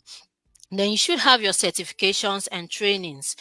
Put them down, your professional membership, then any award and honors, and interest. If you have the space for interest, it is not very important. Should then um So this diagram is just showing what your CV does. You put in everything on a piece of paper, send to employer, and then they decide if they should interview you. So they are not going to call you up to ask you of things that are missing on your CV. So that is why your CV should make the interviewer want to talk to you, want to speak with you. Okay, then these are some do's and don'ts.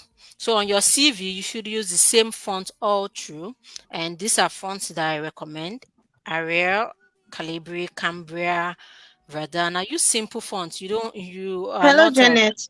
yeah. Hello, can you hear me? Sorry, you are not your slide. I assume you are supposed to be, like moving on. It's just the first page that is showing. Oh, wow. Thank you for pointing that. Let me check.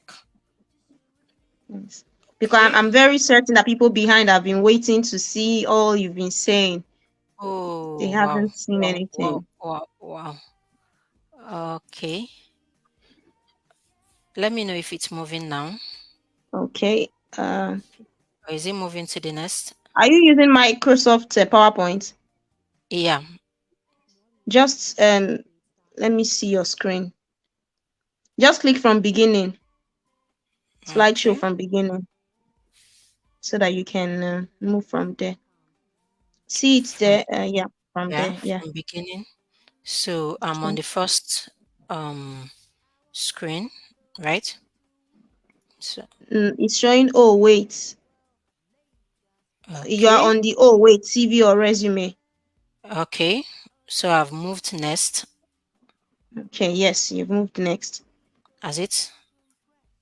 You are in. Oh wait, CV or resume.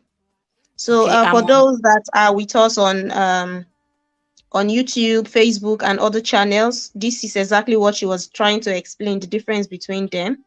Okay, so I think Okay. you're done I with this moved now. now. Yeah, I've moved to do's and don'ts. Is that reflecting? No, not yet. It's still showing. Oh wait, CV or resume. Oh, oh my God. Okay, it Okay, has let me moved now. It has moved now. to do's and don'ts. Yes, it has moved now. Okay, maybe I would have to always go back and click again Mm, if that would solve this. So is it on do's and don'ts now? Just confirm, please. yes, yes, it is. It is on do's All and right. don'ts now. So sorry about that. Maybe I would find a way to make this slide available. All Oh, right. that'll be So I amazing. was saying, for the CV, you should have one font through. This all these things I'm pointing them out from the CVs I've had to work on to revamp and create. Then you should use font size 10 to 12, ideally. Most times I prefer font size 11 for your content, except your headlines can be 14, but not more than that. Then you should add link to your social media or portfolio. So this is why I mentioned if you are active on Twitter and you're positioning yourself very well, you should have your link on your CV or your LinkedIn profile link. Then you should name your CV, your resume or CV appropriately. A lot of people just name their resume curriculum vitae. They just give that, or they just name it CV. Now, what happens is that when you send that to a recruiter, it's probably going to land as CV number 23, or because every other person is naming theirs as CV. So you want to make sure that your CV has your name. You name your CV, for example, Janet Okike CV. Now, if you have different CV and you want to make sure that you don't mix them up, you can say Janet Okike CV. Then you put an hyphen and just maybe if I'm putting for academic writer, I can put AW. So I can remember this is academic writing CV. Then if it's for data analytics, you can just hyphenate DA. So those acronym will help you just know what the specific CV for. Then when you are sending your CV via email or on marketplace, you should always send with a cover letter. So when you're writing your CV, stick to an English type like British English, American, or Canadian English. So this is where you want to know the difference especially between British and American. We use British English here in Nigeria, so your CV should be tailored to British English, and you should know. Or when you want to spell organize, you use S, not Z. For things like that, minimize, we use S in, while the Americans use Z. Labor, we use OUR, while the Americans just use OR. So that those little things you should know. Honor, we use HONOUR. So those are the differences. Then you should proofread your CV to make sure that there is no spelling or punctuation error. You can download Grammarly on your laptop, on your phone, and make use of the free version to help you catch some of this mistake. Organize your sections. Let's make sure that your sections follow each other and that the heading is named appropriately. We don't want to be looking for work experience because you've written jobs I have done. So just make sure you use the headings that everyone would easily understand, then not more than 3 pages. So if you have work experiences spanning 10, 15 years ago, just take them out. Make sure you just put what is relevant to what you're applying for, put in keywords, use action verbs. I'll be showing us that when I show us a CV example. Now, don't include personal details section. No one wants to know if you are married, if you are from Ondo State or Imo State, if you're how old you are. I know Nigerians have that age factor, but those things shouldn't be on your CV. Don't use fancy email address, please. You should have a professional email address having just your name and any other addition to it. Avoid fancy address like Jesus baby and the rest.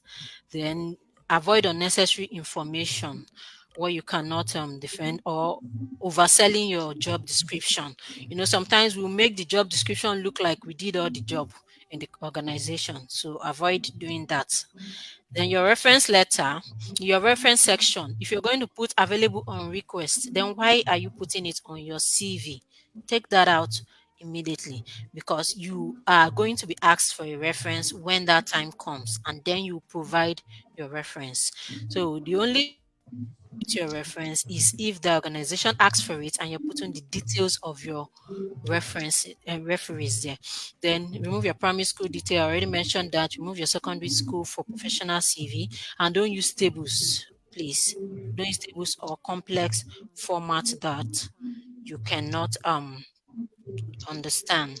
So the next slide is an example. Okay.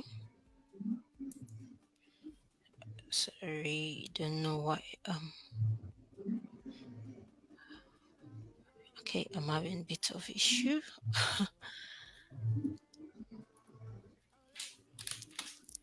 Is my screen Your still slide, your slide is showing anyways. is showing, right? So I'm trying to Yes, it make it is. okay. All right. So this is an example of a bad CV. This was a CV I worked on, and you can see to the right is a revamped one. So what are some of the errors here? You can see it contained a picture. Your picture is not needed on your CV, except you're applying for a modeling role. You don't need your picture. You don't need to have your CV on a table, please. This is a colon. What it's going to do is going to drag down your CV score when it is passed through an ATS software, an applicant tracking software. Okay, this software is used to check if a CV matches a job description. That is why I said incorporate keywords from the job description into your CV. Now, for your CV, you don't need to that's some other thing. You don't need to have it colored. Just maintain a simple format, a simple color. So you can see the difference between the before and the after of the CV. And this is a work related CV. This is work experience after the career objective, because this person is a fresh graduate or about to graduate. This is the work experience, the skills before the education, and then no other sections are not available, you just use interest to wrap that up. And yes, your interest should align with what you're applying for. So you shouldn't be writing interest, baking, cooking. Please just put something that still aligns with what you're applying for, like traveling, meeting people, yeah, reading. Just put that in your. Okay, is the next slide visible now? Hope we are not still stuck on one slide. Please confirm, Regina. We are currently on bad example, good example CV. Okay, so my slide is deciding to Oh, it has come. It has changed. show me Pepe. All right. So what next after optimizing your resume? Yeah, apply. So I put up some places you can apply for job. There is a job I've been doing since February with an agency, and I got it from Facebook. So when people say there are no jobs on Facebook, it depends on where you are looking. So you should know where to look in groups and follow people who share job opportunities. Upwork, Fiverr, you can also see opportunities on Twitter, LinkedIn. Yes, I got a job last year just by being active on LinkedIn, and I was approached by a recruiter. So that is one thing why I said having an online presence is very important. So you should apply as much as you can, anticipate interview, and then get the job. So as long as your CV is well tailored. So I'm going to share more examples of. I'm going to share an example of a tech CV. Okay, can everyone see this? So this is example of a tech CV that I It prepared. hasn't come up yet. Okay.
Tech CV. It hasn't shown yet. Hasn't. Um, so you clicked on present, right? You Yes. clicked on full screen, share your entire screen, Yeah. and then you clicked on the left hand side. You saw your screen being displayed. You clicked on it, Is that? Yeah. and then it was okay. It And has shown now. It's up. Okay, I so guess that's it's fine. from StreamYard being slow. Okay, so this is an Alright. example of a tech CV that was prepared. So this is for a project slash product manager. You can see the profile summary, innovative and resourceful. Now, this innovative and resourceful are adjective that tally with a project manager. So you should find adjective that tally. Most sometimes when I'm preparing CVs, I go as far as checking on Google adjective for this, adjective for this role, adjective for this role, so I can pick suitable adjective to add to it. So after the profile summary, there is the skills. Yes, and also you can see this LinkedIn. It was the your LinkedIn should just be your LinkedIn link. all displayed, you should make sure you encode it as a link and name it LinkedIn to save space. Your address shouldn't be the full address, just your city, town, city, country is okay. Now for a tech CV, you would want to partition your skills. So this product manager management skills, yeah, tools and method. You write out the tools that you use for your in your niche, and then professional skills. These are like the soft skills should be included as well. Afterwards, the work experience. We have a lot of work experience here. Now you can see that each work experience do not have a lot of job description.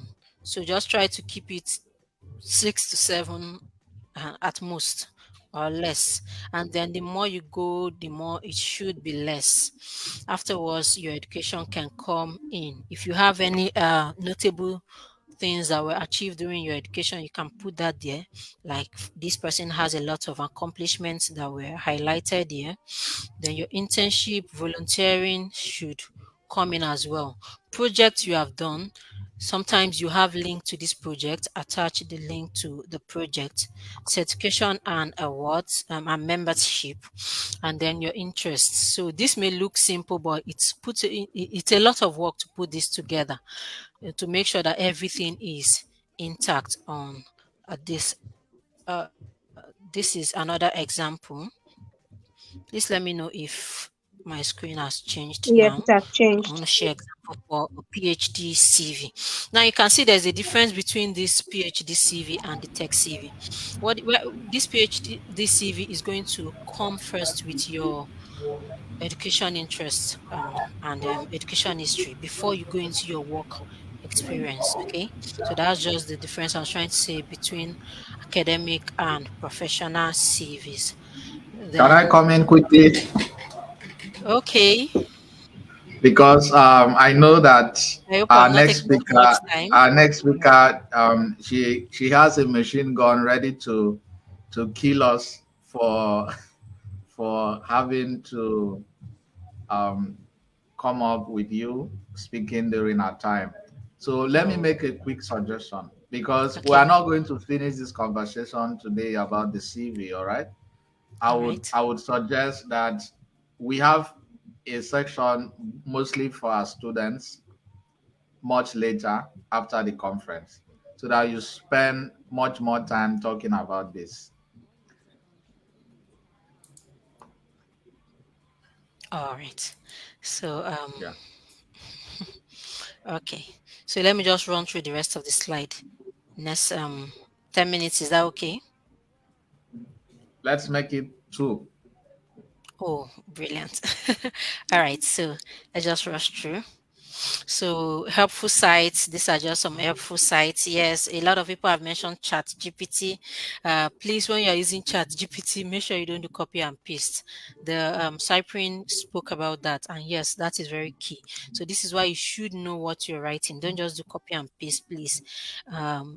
I personally, when I see something that is just off AI, I'm going to know because I've worked with AI a lot. So make sure you paraphrase, rewrite them well, and then okay. So the next what next I'm supposed to talk about is the tech scholarship and how can you get tech scholarship. First of all, have an optimized LinkedIn profile, then make sure you craft your essays, have previous learning experience and portfolio. Now, when you're writing a tech essay, don't write like you need money, please. That's a mistake people do. Like they should pity you. I want to take this, but I don't have the money. I cannot afford it. So I want to. No, tell us what you are going to use this scholarship for. Why do you need this scholarship? So you should write something like, oh, I have interest in transitioning to tech project management specifically, and I have started learning on YouTube. That is where the previous learning experience come in. I've started learning on YouTube. Don't just come as if you're waiting for someone to come and teach you A to Z. I've made some research on my own, and I find out that this niche is suitable for me. After gaining this scholarship will help me launch forward in my tech career, and I would also be able to reach out to mentor younger people. So now you're being functional. You're telling us what you're going to do with this, not just telling us your need and want. Then you should have portfolio of your work attached. These are things that help in getting a tech scholarship CV. Then the free learning platforms, so some of them: LinkedIn Learning, YouTube, Coursera, HubSpot, DataCamp, Go with Google. These are some sites you can get free learning platforms. Then you would want to join tech community and network with people. An example is the health techie and consultant. You should want to join the tech community as such. This is because you will see opportunities there. You can ask questions and have someone answer those questions for you. More examples are Ingressive for Good, She Code Africa, and follow people on social media who share opportunities. Like I listed Tineika Askew on LinkedIn. She's one person who shares opportunities. So that is all I have to say. Just conclude with nothing will work unless you do. And then just make sure you believe in your journey and pursue it. So I had to run through that, and I hope we were able to get as much as I wanted us to from this. Thank you. Uh, So that's amazing. also, sorry, let me add, sorry, let me add, you can go on Google, search for CV formats. But mostly why I do not always recommend is most CV formats you will see on Google, they are in colons. And like I said, colons drag down your ATS score. So you can still see the ones that are not in colon. And some of these CV formats are what I edited to suit the purpose I wanted them for, like 3, 4 formats that I use and make sure that they are suitable for that purpose. So, and also I write CVs, I write personal statements, statement of purpose. You can reach out to me if you need such service and if you also want to learn more about CV writing. Thank you. Thank you very, very much. That's been quite expository. And I've been seeing questions on the CV. I think when Mr. David comes, he'll take that. However, we're going to take a 1 minute musical break so that everyone on this call can take a sip of water. A lot of apologies to our next speaker, Adeife Adeoye, who is going to be talking on getting remote jobs, crafting a portfolio. You'll be coming on shortly, ma. Just have some patience with us while we'll go on this musical break. Mr. David, are you there with our musical collections? And then if you're on this call, it's very important. Take your water now. Take a sip of water. I'm very certain some of you are glued to your seats currently. You don't want to miss any part of More it. music on Stretch your legs. trendybeats.com.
Hello, everyone, and welcome back. You heard all that amazing things, and I've learned quite a lot because really it seems like I have a bad CV too. And I'm certain a lot of us have bad CVs. So now we know what exactly to do and what not to do. I will get Janet's handles from Mr. David and share it to you later. But right away, let me introduce you to our next speaker, Adeife Adeoye. She will be talking on getting remote jobs, crafting a portfolio, and content that sells. Adeife is a passionate writer who has written across multiple niches like health, HVAC, real estate, marketing, even cookbooks and autobiographies.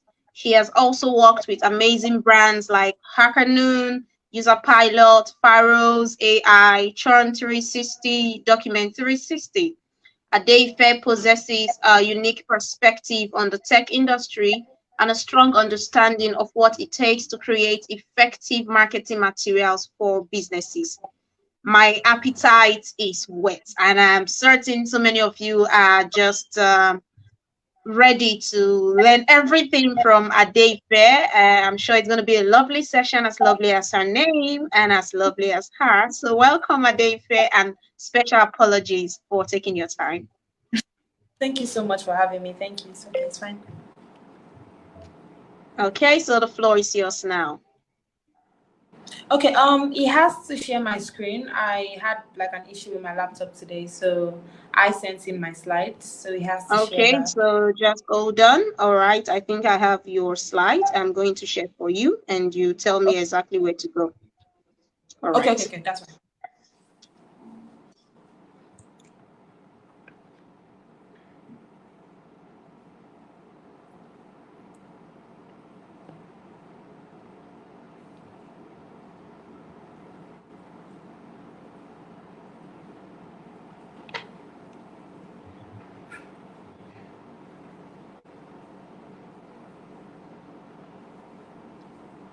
So just hold on while I get it open,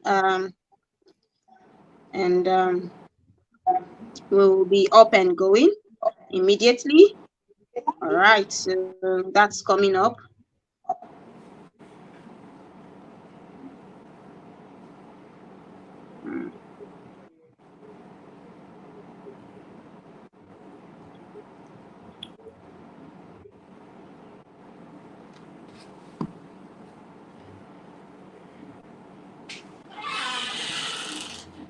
Okay. All right. And here we go. I am going to present now. Okay. I'm sharing my screen.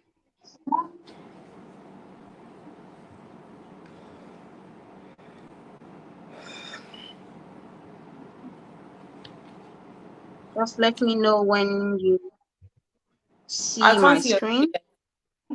Okay, sure. Just hold on.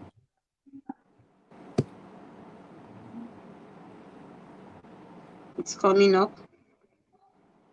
Okay.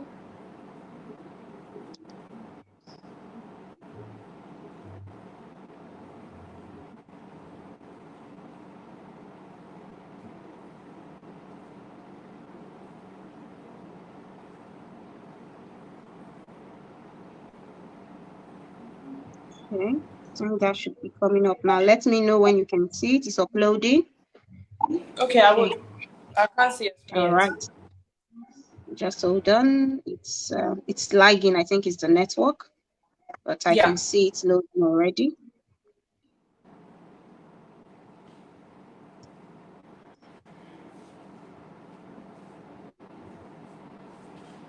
Hey, stream, why are you taking time?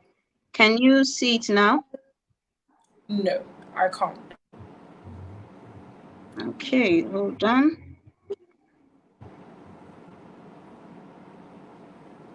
Okay, yes, I can. Right. Okay, so like we have to start sliding now. So this is like the topic: getting remote jobs, crafting a portfolio and content that sells. You guys, so this is what I'm going to be talking about today. I kind of have experience experience, right, in remote jobs and getting, creating portfolios and content. So I'm going to be sharing my expertise with you guys. So I would love for you to slide next. Thank you. Okay. Let's do the same topic. Keep sliding, please. Slide. So that's just like my bio slide. So what we're going to be talking about today, the outline. I just have 3 things to share, and is the first one is going to be why a standout portfolio is essential for landing remote jobs. And oh, that's a mistake. Oh, I'm so sorry. And the second one is supposed to be how to actually create a portfolio, right? And the third one is going to be how to create a content that gets you the job. So please, let's scroll again. Oh, let's scroll. So that's just the topic. Okay, cool. So this is where it gets interesting. So everybody and their moms, right? Everybody and their moms, their sisters, their brothers, they want to work remotely. Like if you ask anybody, what do you want to do, right? I want to work remotely because obviously remote work is cool. You get to stay at home, you get to chill, right? But the thing is, as beautiful as that is, somebody in India right now also wants to work remotely, right? Someone in Pakistan wants to work remotely. Someone in Bali wants to work remotely. Okay, that means you are going to be competing with someone in Pakistan, someone in Bali, someone in the US, right, for the same job. How do you stand out? What's going to make you different? Like, I remember there was this job that was posted on LinkedIn, a content writing job, and they got, I think, about 1,500 applicants, and they hired one. What made us stand out? Do you understand what I'm trying to say? So that is what makes you stand out is by showing proof with your portfolio, showing proof that you can do the job, and that is where your portfolio comes in. Please, can we slide? Slide again. Okay, so this is the mistake I see a lot of people making. The first thing you need to do with creating a winning portfolio is to pick a niche. The mistake I see a lot of people making, because I've not just been able to like be a content writer, I've also been in the other seat of being like an employer, right? Because I have an agency where I, employ other writers, right? And the biggest mistake I see a lot of people making with their portfolios is there is no niche, right? Now, I maybe I'm a brand, I'm a tech brand, right? And I want to, sorry, I can't see the screen anymore. Okay. So maybe I'm a tech brand, right? And I want to, like, just like this question. Let's say I'm a tech company and I want to hire for a content writer. And you see 2 different portfolios, okay? One is a good portfolio, but it's filled with different writing samples from health, like I'm saying HVAC, marketing, fashion, whatever. And the other person, the portfolio looks good, but the samples are on in B2B, tech, and SaaS. Who would you hire? Obviously, you're going to hire somebody that actually is in line with what you're doing, B2B, tech, and SaaS. So the mistake I see a lot of people making when they are creating portfolios is because you guys have done so much beautiful work, you want to add everything into your portfolio, you want to jam pack everything that so they can know that, I've worked. Now, you only need to add relevant experience into your portfolio so that when a client sees it, they know that, okay, this girl have actually done something related to what I'm doing. That's just like is a no-brainer, right? You don't have to, like, if you are looking to get jobs in like tech, why are you putting stuff that you did for maybe a plumbing company? Like it is, I don't, you get what I'm trying to say? It's not related. So please, can we slide? Now, so this is how to pick your niche. I feel like the biggest question I get a lot of the times when I'm talking about niches is people ask me, how do I pick my niche? And for me, I've spent like 6 years as a content marketer, like content, right? And I was only able to pick my niche last year. So what I did when I was picking my niche, because I decided to niche down into the SaaS, the B2B SaaS, what I did was I decided to look at my experience. What are the things I love to do? What are like the best clients I worked for? And the kind of writing that if you wake me up from my sleep right now, right, I can do it. So I picked that, my knowledge, I also picked that, and my passion. Personally, I wouldn't say my passion is like in SaaS, but like I've always had this passion of like, creating like a company, a startup, and all of that. So I just put all that together and I was like, you know what? I think SaaS is like the way to go, because whenever I think of SaaS writing right now, it comes very easy to me. I love the industry, and also it's also profitable. I wish I added that as like the fourth one. You should always remember that we are in the business for money. In as much as a lot of people like to, shame people for saying they are in the tech industry or they are in the business for money. You are in the business for money. So always pick a profitable niche, please. Don't pick a niche that is not profitable. So please. So can we scroll? Now, another thing I see a lot of people doing in their portfolio is trying to play it small. You see some people that they've done a lot of beautiful things, they've accomplished a lot, and their portfolio is like maybe they are like 1 year of experience. Now, if your portfolio is where you have to show it off, if you've done anything, right, you've accomplished anything, you've taken something from point A to point B, show it off. Like, this is where you have the chance to boast. Like, if you've ever achieved any results for a client, put it there. If you've ever gotten, like, I am a writer, if you've ever gotten any article you've written, in collaboration with like an SEO team, have you gotten the article to like first page of Google, show it there, right? If you've gotten backlinks, show it there. Anything you've done, this is the time to show it off. You have to show it off in your portfolio. So please, let's scroll. Okay, good. Now, this is like one of the biggest questions I get when it comes to like when I tell people to show stuff off. So I'm like, what if I don't have anything to show? What if I don't have any experience? What if I don't, I don't have a client before, right? Now, this is what I say, right? You don't necessarily have to have a client to have experience. I know it sounds crazy, right? I am a content marketer, and before I got my first content marketing job, I've been doing freelance. Before I got my first content marketing manager job last year, what I did was I actually started a newsletter on LinkedIn, Get Paid to Write. I tracked all of that, all like the successes I got with the newsletter, and I also started writing like I was getting clients, but I wasn't. I started writing, like if I go to like B2B SaaS website, I see their articles, I kind of like replicate that and I posted it on Medium. So when I was like pitching B2B SaaS companies and they were like, give me your samples, I actually had something to give to them. So you actually don't need to get the client to actually act like you have experience. All you have to do is just replicate, start a project, do something. You can even work with your brother, do Facebook ads for him if that's what you want to do. Just do something. Do you understand? You can always create something of your own and show it off. So can we scroll, please? So another question: how do you build a portfolio? Please, I just want to beg you guys, just one thing: do not use Google Drive. Please, I beg you. Like, I see this thing all the time. Whenever I'm trying to hire somebody and they send me and I'm like, give me your portfolio, and they send me a Google Drive, I'm done. Like, it just gives me lazy vibes. Like, what is wrong with you? Please, no. Like, you're competing with people that are, well, like 1,000 miles away and you're using Google Drive. Nah.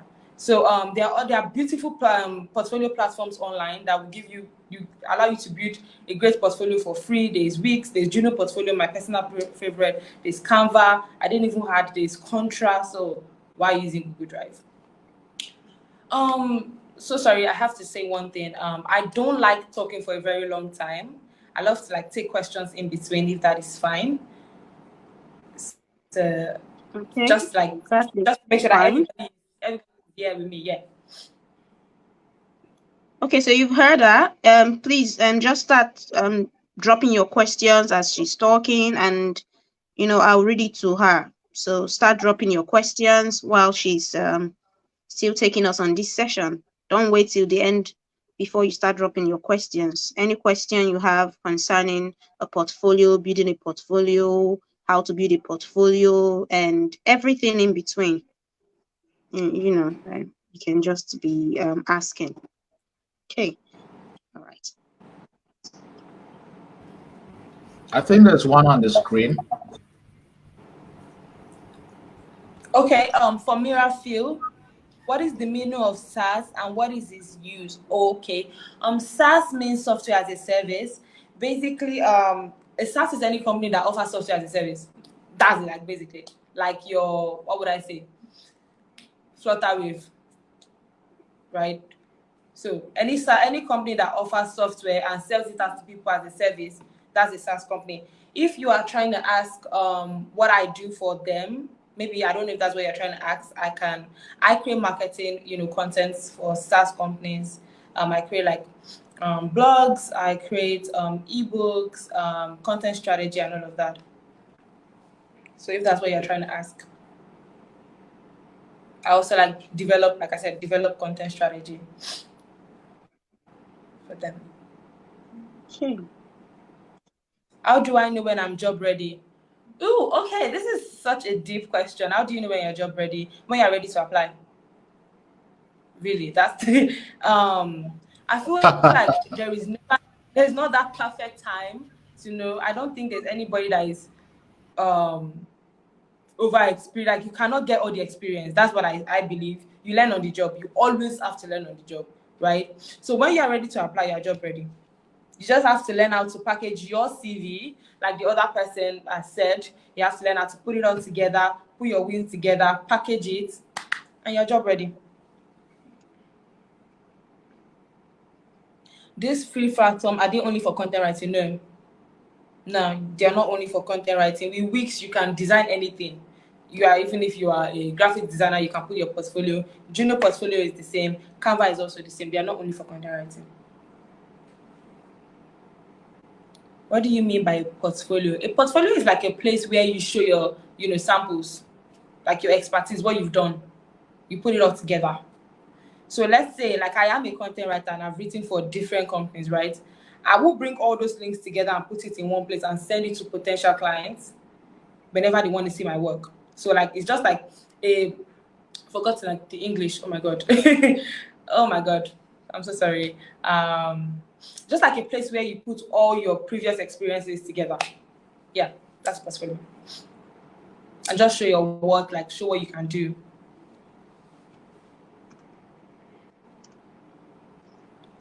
So basically, I think just to put some context into that, if I want to show you that I can analyze data on Microsoft Excel, I'll probably go to kaggle.com or any of those free sites to get a data set and then do something like an hypothetical project and upload it somewhere and then send it to you to show you that I can do something on it. So yeah, so that's just a portfolio. It's nothing serious, very basic actually. Okay, so if we don't have any more questions, I would love to continue and we can. Okay, I want to understand the major disadvantage of using Google Drive to build a portfolio because it seems like a common practice. Now, because I write for SaaS and because I do marketing, there is something called friction points. I'm not going to go deep into that, right? You want to reduce friction as much as possible. Like, you don't want to stress people. If I am a client and I have over 200 people applying for my job, what makes you think I want to go through your links one by one, clicking on a drive to be looking for your job? Like, what makes you think you're that special? I'm so sorry. I'm not being like Ash. I'm just saying it. This is how it works. So why not reduce that friction points for them and make it easy for them to see your work? Like, give them a website. They can just click on it. Like, why would I have to check Google Drive? They click on the link. Then maybe my network is slow. The clicking, like, it's just too much work. So don't do it. To me, Google Drive just gives me lazy. It gives me you don't care about what you're doing enough to be professional.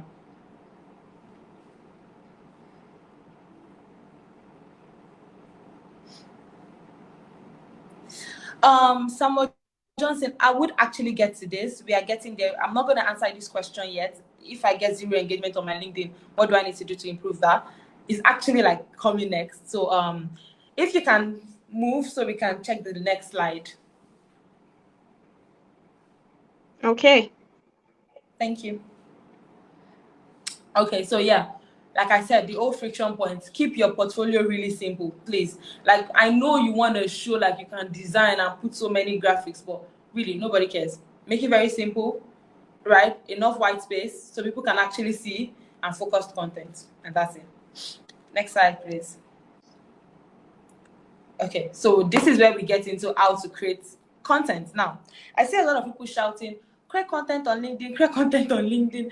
But you can create all the content in the world, but if you have a very shitty profile, it's not gonna do anything. Imagine your profile is no picture, one very nonsense headline, and you are creating content. Now, even if I like your content and I went to your profile, it's like, okay, what are you doing? Right? So in as much as you want to create good ass content, you have to have a good ass LinkedIn profile. So first things first, you have to have a clear profile picture. LinkedIn is not Instagram. stop using your Instagram pictures, your Instagram DP for your LinkedIn. Please stop it. I know you want to pout. Don't no. Just have a very clear profile picture. Fix your headline. Make it simple. What you are doing, right, and what value you're offering to the client. Your banner, how the CTA, call to action. Write your about section. Don't leave that. Write your about section. Turn on your creator mode. That means so you can actually like create like newsletters, you know, and set up your profile link and your CTA. So yeah. So can we go to the next slide? So now, in order to create content on LinkedIn, I see a lot of people when they are coming to creating content on LinkedIn, they just create content. You see somebody posting, "I'm worshiping God tomorrow," like, nah, like then you're gonna be asking me why you're creating so much content and you're not getting results because you're just creating content. There's no strategy behind it. If I'm looking for a job, right, maybe in the SaaS company, in the SaaS industry, and I need to get a job, I would start to first like, who are my ideal clients? Who is going to hire me, right? Who is going to hire me? That is what is. So can you go to like the next slide? It's going to be there. Sorry. Okay, so it's going to be who is going to hire me? What businesses has the problem I'm trying to solve with my services, which is like the SaaS industry. What kind of businesses, how much do they have to hire me? Now, yeah, this is another thing I want to like emphasize on. A lot of people want to charge high, but the truth is you cannot charge high when you are targeting low income businesses. Let me say somebody that's maybe their MRR is like $1,000 a month, like their monthly recurring revenue, and you want to be charging $1,000 a month. Even if they like your content, they will never pay you because they can't afford it, right? So you have to also think about that. How much do they earn, right? What demographic am I targeting? The gender, do you understand what I'm trying to say? Their personal interest. You have to define that, your ideal client, before you now start posting. Then after that, you're going to look at, okay, what problems do my ideal clients have? For me, as a content person, my ideal client is mostly the CMO of a SaaS agent, of a SaaS company, or the CEO, or head of marketing. Those are my ideal clients. What problems do CMOs, head of marketing have, right? Their creating content is not getting results. They don't have time to create content, okay? There's no holistic strategy to their content. They just need someone that can actually help them to develop strategy, right? Now, when I'm now creating content on LinkedIn, I have to be creating content surrounding that problem, showing them I can solve this problem. I am not going to be creating content for my fellow content writers. Please, can you slide? I just need to say something. I need to jump to like the next slide. Okay. Before I say what I want to say, let me just listen. So the next thing I'm going to start doing is I'm going to start creating content, right? The truth is, like I said, you're not special. Nobody knows you. You need to start creating content that either educates, entertains, or edutains. Edutains means it educates and it entertains at the same time. If I were you, I would do content that educates and entertains at the same time. Then I'm going to start sticking to creating content every day. Like I said, don't create content randomly. Don't post I woke up today, look, I had a dream. No. Have a strategy backing that content, right? And it has to be something that your ideal clients want. Sorry, can we go to the next slide, please?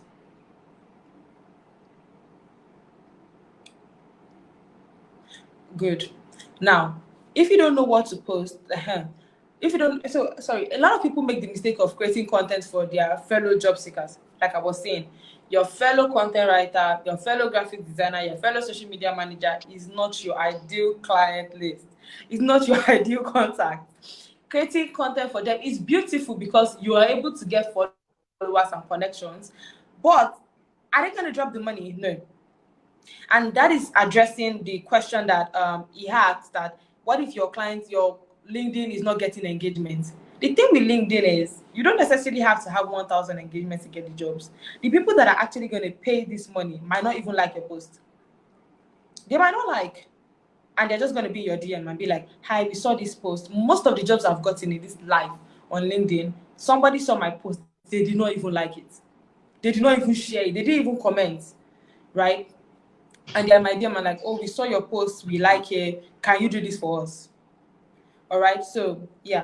So if you don't know what to post on LinkedIn, what I do is I read a lot of blogs and I listen to a lot of podcasts in my niche. when you read a lot of blogs and you listen to a lot of podcasts and you watch a lot of YouTube video, it kind of just gives you inspiration for posts. Like there was a time I wanted to guest post somebody on cold emailing. I actually, listened to a podcast on how people cold emailing sucks, and I was like, oh my god, I have this idea. This is so beautiful, and I was able to like guest post somebody. So as you are reading blogs and listening to podcasts and like watching YouTube videos, you're just gonna start getting inspiration on what to post. So the next slide, please.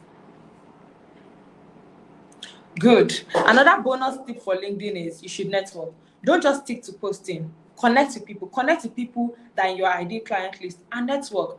What I would do, like I was saying, if you're looking for a job as a content marketing manager, I would network with head of marketing, chief marketing officer, CMOs, and I will also network with fellow content marketing managers, right? Because when you network with your fellow people, the good thing about networking with your fellow, job seekers is that they used to have a lot of information.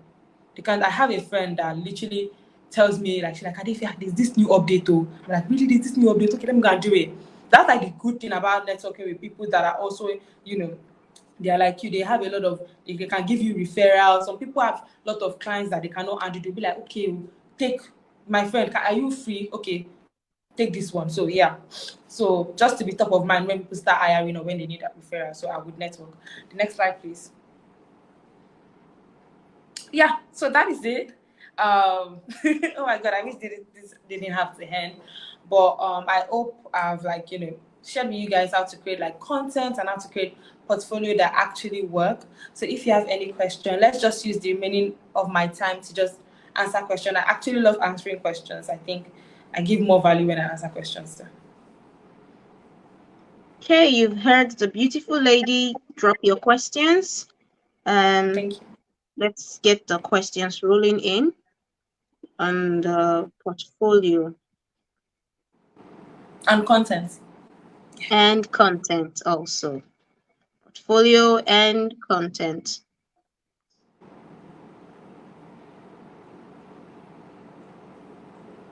Okay. I really love your presentation, straight to the point, and very insightful. Thank you very much. Please, you guys ask your questions. No question is too small. No question is, just ask your question, and I would love to answer any question that you guys have. Thank you so much, CBS show.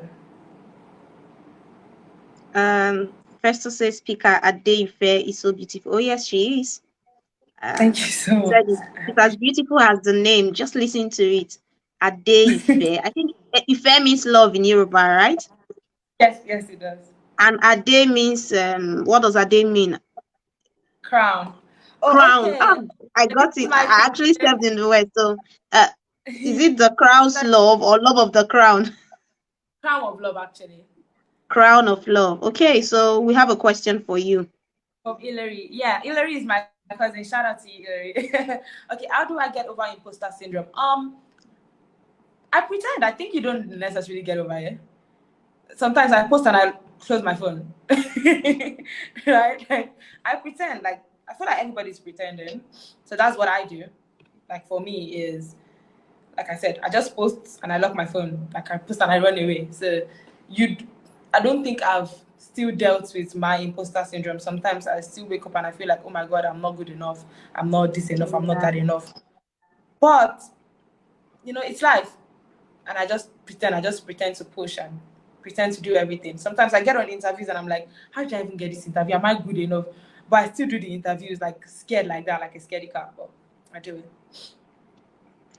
That's great to know because a lot of people, myself inclusive, I've been, hear people like you that have been there, having same thing and fighting it, and it's amazing to know.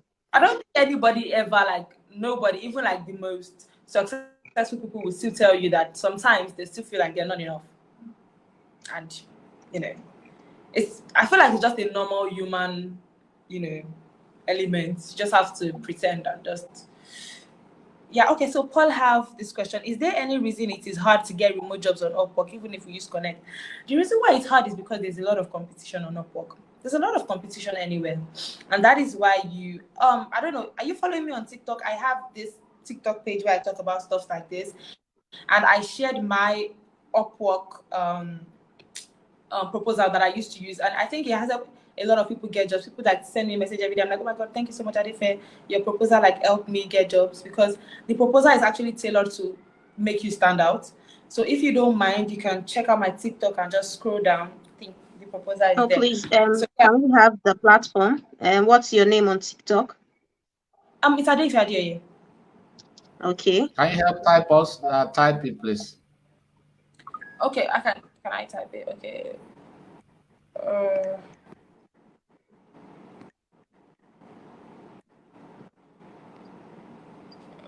Yeah, so it's Adife Adioye. So, like I said, the only reason why it's hard is because there are a lot of people on Upwork.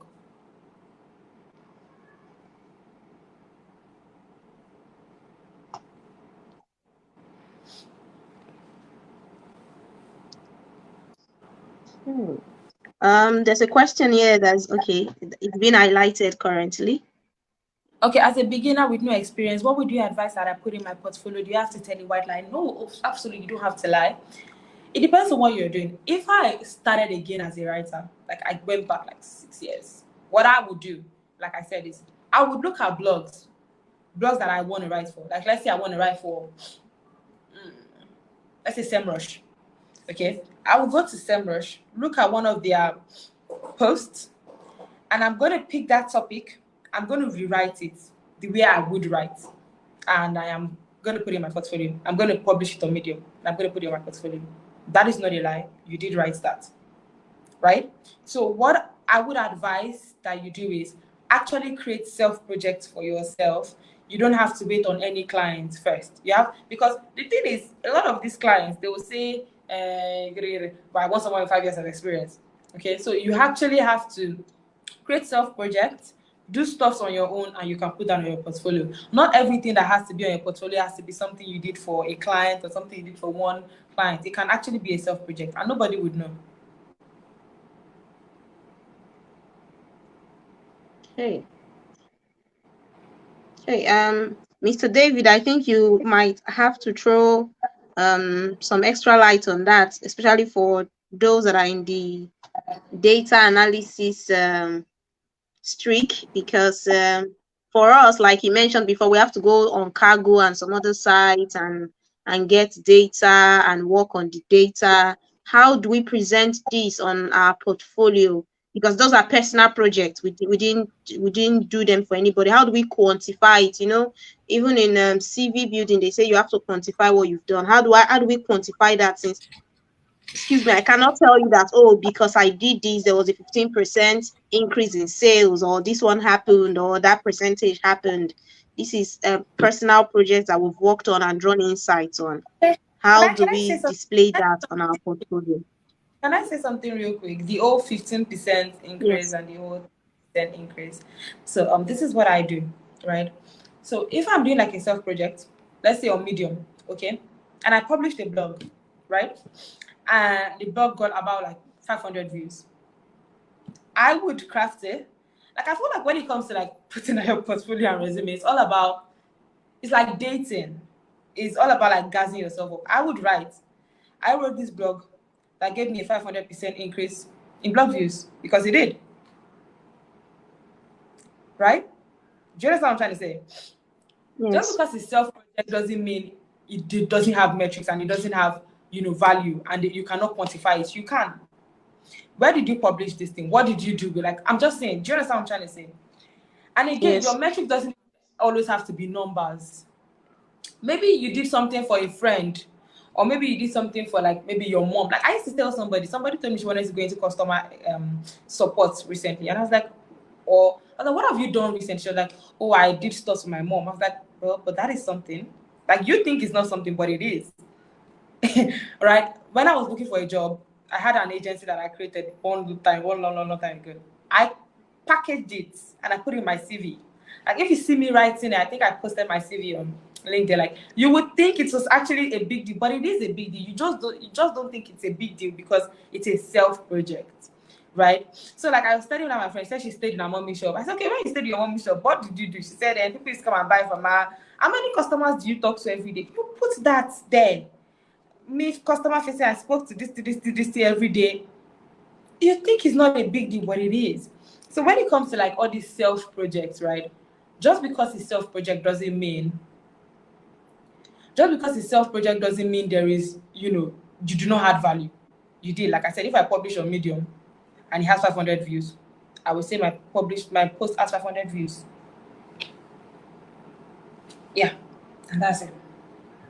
Thank you so much. Thank you so much.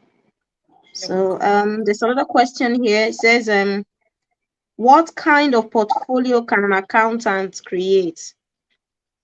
Oh my God, I am so sorry. I am not in that field. I can't give you advice on that. Like I'm so sorry. I would love to give you so much advice on, because I'm not in that field. I don't know. Right? So I don't know. I'm more into like non-tech marketing. Do you understand? Like accounting is like so off. So I really don't know. I'm so sorry. I wish I could answer.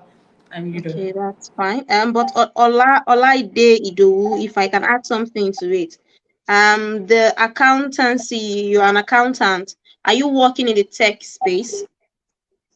Are you working in the tech space? Are you using your accounting knowledge to say maybe you're analyzing data or something like that? Are you building anything? Another thing you can do is also to research. Who knows? There might be accounting portfolios out there. Just research everything. Just research. You have the internet at your fingertips. Ask your AI. I'm beginning to understand that a lot of people do not know how to use their AI, their chat GPT. They use it for frivolities. I have learned to use my AI as if it is my paddy. So when I want to ask it questions, I personalize it. I don't go empty-handed. I give it something and I tell it, okay, this is what I have. I need you to work on this, work with this, and tell me what should I do? What can I do with it? For example, tell your AI, oh, I'm an accountant and I've been doing this, I've done this, or I can do this. What kind of portfolio can I build? If you use ChatGPT, believe me, it will give you ideas. Ask it, where do I go to search for this? You have the internet. And this person say BA, Injideka, BA. I do not know what BA stands for. Do you know what BA stands for? BA? What is BA? Yes, I she don't. wrote BA. Can I I don't can know, I so get you might need can to I get write it. context? Yeah, I don't know Is what it like a exactly. business analyst? business analytics. Okay, Oh, business I'm analyst. sorry. I'm not into business analytics. Okay, business analysts were correct. If the business analyst, I think business analyst, data analyst, they are like siblings. So, do you build visualizations? Do you analyze data? Do you clean? Do you model? What do you do as a business analyst? Same thing I said to the accountant. Same thing you should also do if you are not so sure. I have another one. It says, in getting remote jobs, how do you get review? Oh, that's a key one, because even for like Upwork, you've not gotten any job on Upwork, but the people that want to employ you are telling you you must have so reviews. And how do you get over that as a starter? Okay. Can I say something that is a little bit unethical? So sorry, you guys should know. Okay, okay. Please. Your dad, your sisters, your brothers, your friends. This is for LinkedIn, right? They have LinkedIn accounts. Why don't you tell them to write you a recommendation? Okay. For me, Does it I work could for Upwork too? but I could open an Upwork client account and fund you with like $4 and give myself a job and give myself a recommendation. I don't know. I can do that. We're learning. I've done it before. Like I feel like you guys. I feel like when it comes to this remote working thing, you always have to think outside of the box. It always works. Think outside of the box. If everybody's going like this, think like, right? When I was on Fiverr, I remember my dad paid and I got myself like 3 reviews. So I would Amazing. get an Upwork client account. I have an Upwork client account. I can just fund it with like maybe like 5K. And you know, should I be honest? The money is still going back to you.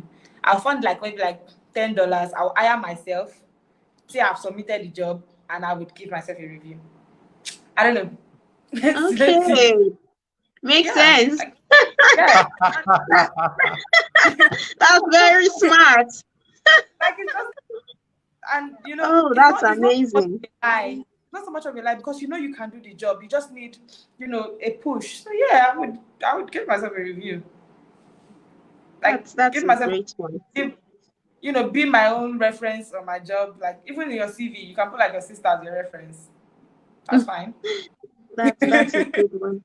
So Olaide, I see you said you're not working in tech space. Well, it's a good thing you joined this conference because we are introducing tech. We believe everyone should, because everyone can work in the tech space. With your portfolio as an accountant, man, you do very well. As I don't know what if you love accounting really well, but I think Mr. David can talk about that. But one thing I know is that data analysis, as a financial analyst, you do amazingly well with your foundation as an accountant. I mean, while those of us with no accounting degree and experience, we are learning, we are researching, we are analyzing those data and trying to find insights. It will be very easy for you to get on. So please try and get into tech. Try talking to Olaide Du and any other person here that has no affiliation with tech right now. Please do get into tech. Find a niche and join. Don't be scared of AI.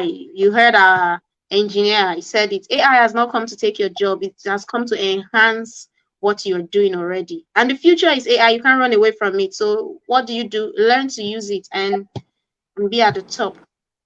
Okay, so any other question before we let our crown of love go back to resting, to having a beauty rest? If there's none, if there's none, I would move on because we still have one more speaker. Yesterday was amazing, and today I don't even know what to say. This is an amazing conference. This is the best so far I've experienced on this tech space. It is rich. It is straight to the point. It is real. Oh wow! So you see, people with that experience are coming up. Simillicent is saying the same thing that you just did. Our coach did that. Oh wow! Exactly. Like That's I feel learn how to think outside of the box. Like it's a fierce market. There's very competitive. So everybody is doing everything they can do to like get these jobs. People even lie, yeah, but don't lie. Don't lie, but you can give yeah. yourself reviews. Yeah. And sorry, I want to say something.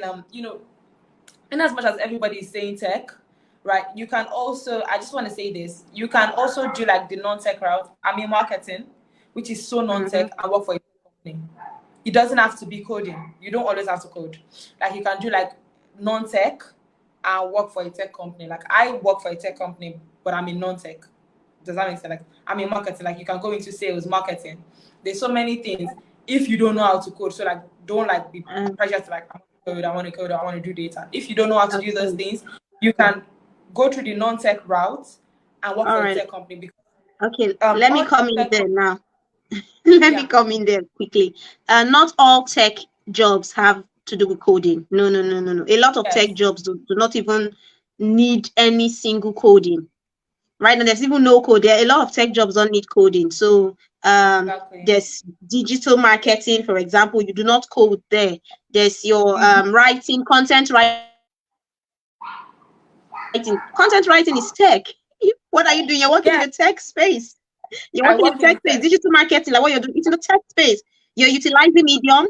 You have a portfolio. You are a tech sis. You are a tech sis. You are in the tech space. So don't think it's not coding. It's not writing, opening columns and Yeah, but whatnot. like It's not all about coding. yeah, but I feel like, you know, we need to like say it for a lot of people that Mm, because a lot of people think of tech and they think of like, oh my God, it's data, it's coding. coding. I like to tell people, you know what? You can actually go through the non-tech route into tech. You can do sales, you can do strategy, customer support. The thing is Mm, product management. And you know, we are also we matter, right? Because I love to call myself like non-tech because I'm in marketing. And every company needs marketing. So even if you can't do like data, like don't let anybody, like don't feel like, because a lot of people would have spoken with, they feel like tech is the data, the coding, the whatever. Now No, you can go no, through sales, strategy, customer support, no. and get into tech. Even social media management and work in tech, Yeah, and you earn a that's lot tech of money. too. That's tech. Mm-hmm. Like what I'm saying now, I hope you're all hearing her. You don't have to code. Are you using what you're doing? Are you utilizing the technological environment? Are you utilizing technology? Yes, then you are in tech. You don't have to code because let's be realistic. I mean, we heard one of the speaker who said she started with Java and she ran away from it, and she's doing fantastically well in what she's doing. Even me, like when I took a software development class, CSS was fine, HTML was fine. The minute we entered Java, I started dozing off in the class. I wasn't understanding. I was just saying hello world and whatnot. So yes, find something you love, something you like, and Yes. it's not about coding. And like she said, rightly said, every company needs a marketer. Now that's where the difference first come in. While she's doing hers, a data analyst or a business analyst will now look at exactly what is going on and give her insights that will help her in her marketing. And then the project manager, of course, manages all the project from what the data analysis this is doing. And then the AI person comes in, and everybody works together. It's a cohesive environment. So that's it. Okay, Festus Larry said if you were his lecturer, he would never miss class and he will be one of the brightest students.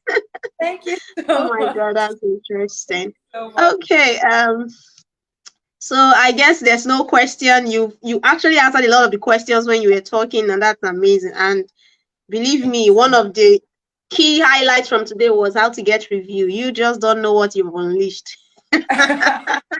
Those people don't know what's coming for them. So I'll quickly see if our next speaker, our next speaker is around. Thank you so much. Can we get a virtual clap? Festus Larry, please check with her name, Adeife. Just same name she wrote. Check for her. You find her on social media. Okay? And Yes, maybe like you can pay her to be your teacher so you learn. So virtual clap. yeah. Okay. So thank you so much. Thank you so much. Thank you All so right. much. So quickly we have another speaker. Okay. Person of Before I just Oluchi. want to I just want to say a big thank you to you. Okay.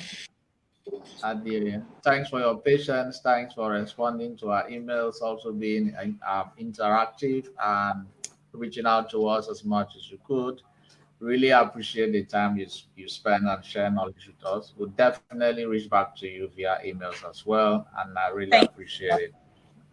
thank you so much. Ooh, okay.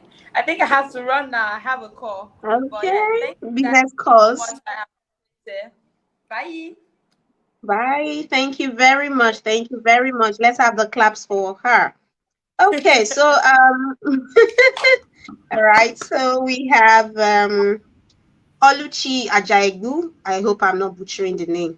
And she's going to be taking us on something very, very important, very, very key. You know how they say you save the best for last. All of them have been amazing, and this is very important also. In Nigeria, and they say a bottom pot of the jollof rice, now in the sweet and something like that. She's going to be taking us on assessing the remote work training with Dahel Techies. Remember, that Dahel Consultant Techies is the one that's been hosting this conference for the past 2 days. And we've had amazing people come here as our speakers to teach us a variety of things.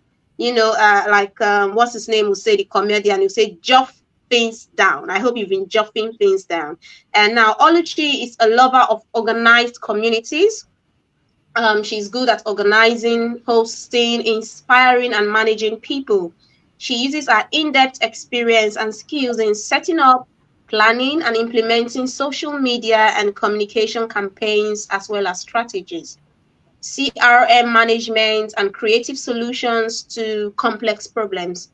Oluchi actually began working as a primary school teacher, but through the years, with the help of transferable skills, she has changed careers or transitioned to become a virtual assistant and a community manager who works remotely. This is amazing. You know, I am a teacher too, so and I'm looking to transition into tech. So seeing, I think I've seen two of my colleagues today, so it's amazing.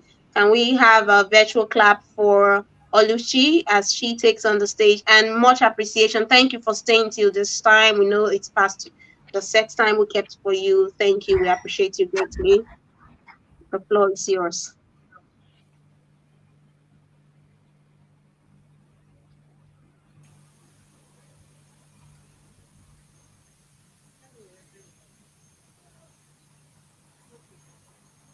Hello, Oluchi. I think you're muted. We can't hear you.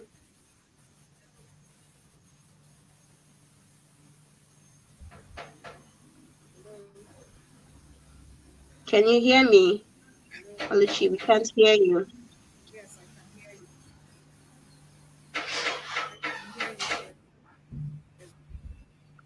I can see you're speaking, but we can't hear you.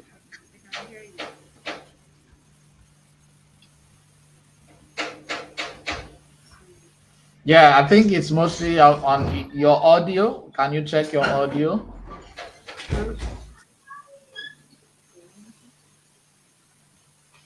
Or So you can work without the device if that's going to help. what you can do is check your settings, go to your audio. Where you have mic there's a drop down that has default. Probably you may need to change it if you're using AirPod or speakerphone or something.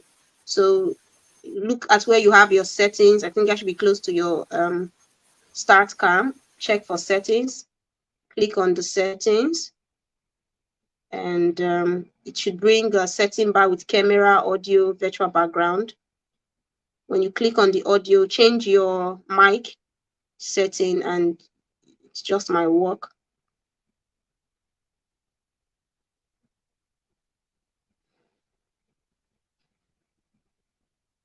It will be on default, but you can change it to see if it will work.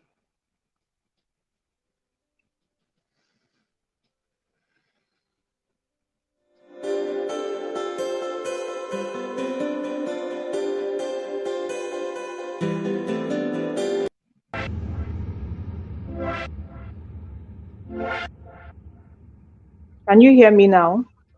Oh, perfect. It's amazing. Can hear you clear Can you hear me now?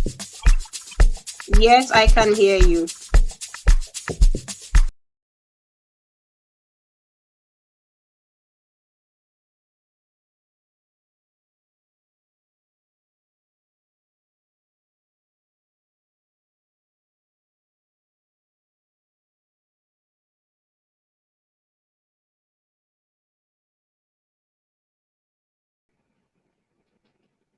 Hello?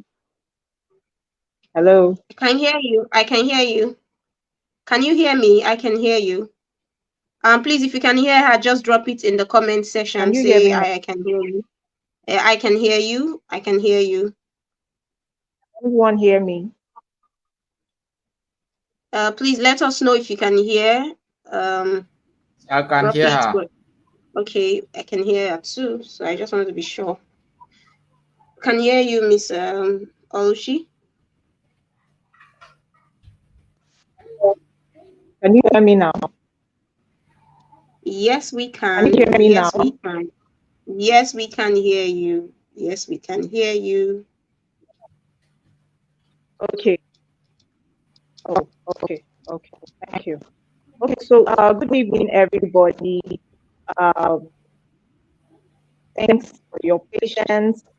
My name is Oluchi Ajebu, and you can also call me remote work mom.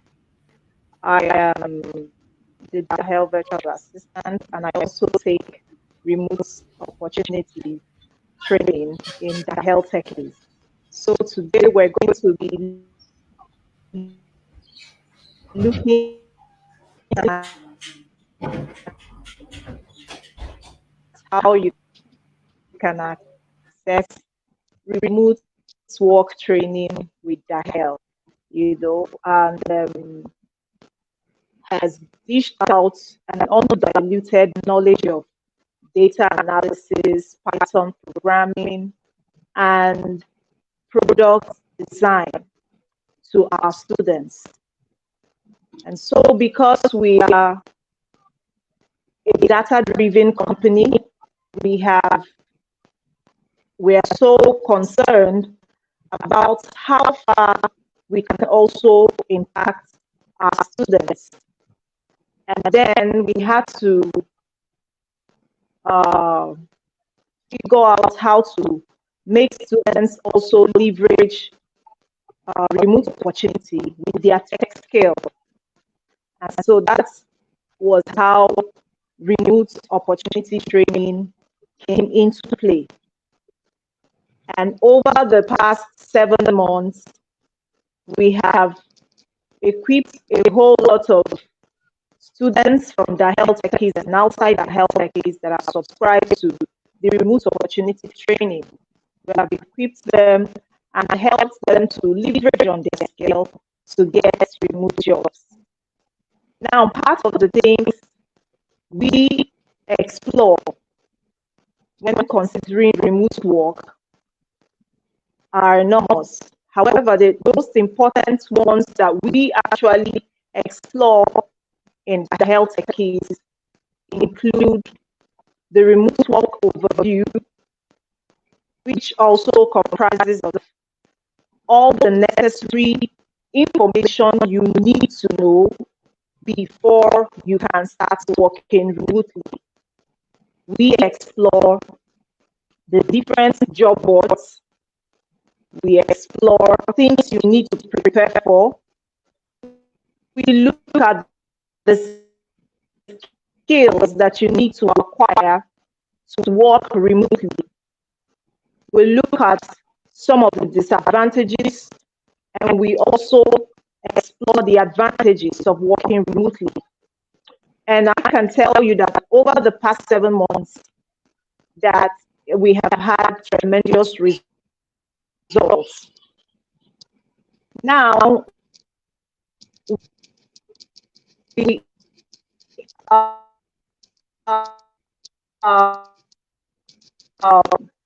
after the remote work overview, CV and a resume, and she did justice to it. So we also help our students to understand the difference between a CV and a resume. We've come to understand that one of the ways that you can get remote job is by having a well-tailored resume. And if I heard the speaker rightly, the CV is mostly for academic work, scholarship programs. And then the resume is tailored to the job description. Our remote work training opens our students to the differences and help them to actually work with the standard format to create a resume that is tailored towards the job description. Not only do we explore resume and CV revamp, we also look at the different platforms that you can access remote jobs. I, for one, have used Upwork. I've gotten jobs on Upwork. I've gotten jobs on LinkedIn. And these are the two major platforms that I know that I've gotten jobs from. Though there are so many remote job platforms, but in the health techies, we're exploring these two major platforms because at the end of the day, you might find out that the work you would get on Upwork will be so much that you won't have time to get or look for a job elsewhere if you are able to secure a job on Upwork. So we look at Upwork profile setup. We teach how you can set up your profile on Upwork in such a way that your clients will find you because of the strategic keywords that you have used on your heading. After doing that on Upwork, we also teach LinkedIn profile optimization. I can tell you that a lot of people neglect LinkedIn, but the benefits of LinkedIn can never be overemphasized, because on LinkedIn, you have the opportunity to see your clients, to get access to their emails, to send them a direct message, all right, which you might not be able to do on Upwork. And so we advise our students to take their LinkedIn profile seriously and to optimize. We teach them how they can effectively optimize their LinkedIn profile, starting from the heading down to the recommendations and endorsements. You also explore setting up portfolio. The last speaker did justice on setting up, a portfolio. So in the health tech, it will also teach you how to set up a website portfolio. You will also get to know that the portfolio that you set up or your needs actually will determine the type of portfolio that you will set up. These are the things that we explore in accessing remote work training at Dahel. Now, these are the major things that we explore. I've talked about the CV and the resume revamp. I've talked about setting up Upwork profile. I've talked about optimizing our LinkedIn profile. And I also talked about building a website portfolio that is tailored towards your niche. Now, the last that I'm going to be talking about is networking. Now, a lot of people don't know that networking, especially when you want to access remote jobs, is key. A lot of people have been I've recommended a whole lot of persons to work with Dahel just through networking. They didn't have to send their CV, some had to send their portfolio, but majorly on networking. So we explore the opportunities of trying to network effectively with people, not necessarily sounding beggy or going to people's DMs to beg for a job, but crafting a write-up that intelligently puts out your skill to your clients so that you can secure remote jobs. And so we also encourage our students, when it looks like your CV, your resume is not getting that job as soon as possible, or maybe your portfolio, or maybe you can't get on Upwork or on LinkedIn, we also encourage volunteering. That's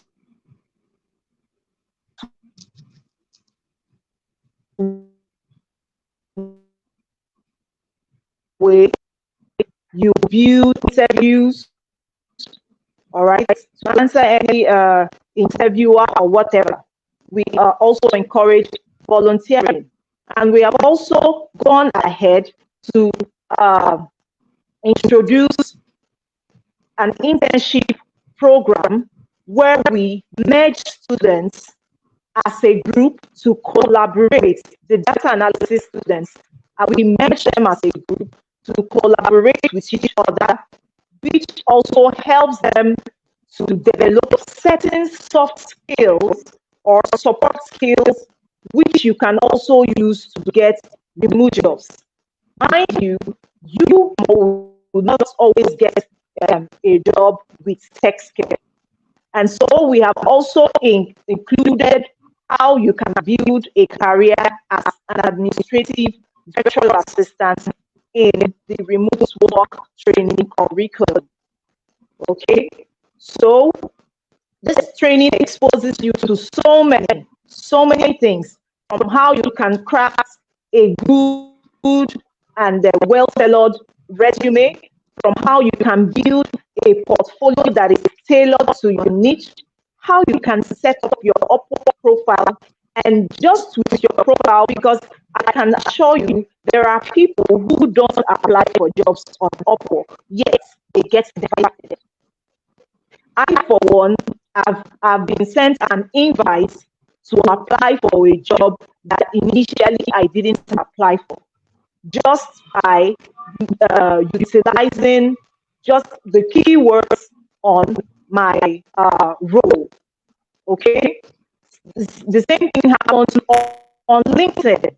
In fact, I got a job on Friday, which I gave out in my group. I got a job. I did not apply for the job.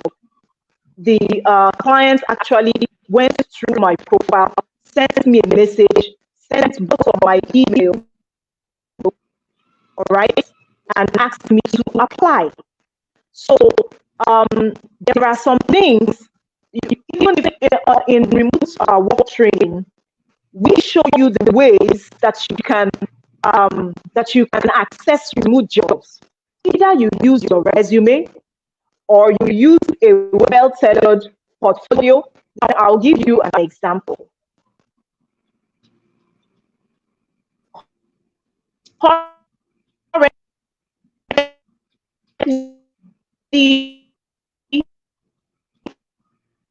Your voice is breaking. Your voice is breaking. One of the health tech is ready. Oh, can you hear me now? Can you hear me now? Yeah, that's better. Can you hear? All right. Okay, so one of us got a job. I recommended one of my colleagues who didn't scale through with his CV, but he was able to scale through with his portfolio. And he went as far as not sending his portfolio, but volunteering. And as a result of volunteering, he was incorporated into the team. All right. So for those people who say, I don't have a job, any work experience, please volunteer. In as much as you have to do things for yourself, volunteer, and then on Upwork and on LinkedIn, you ask for a recommendation. Recommendations on Upwork help to build trust from the client.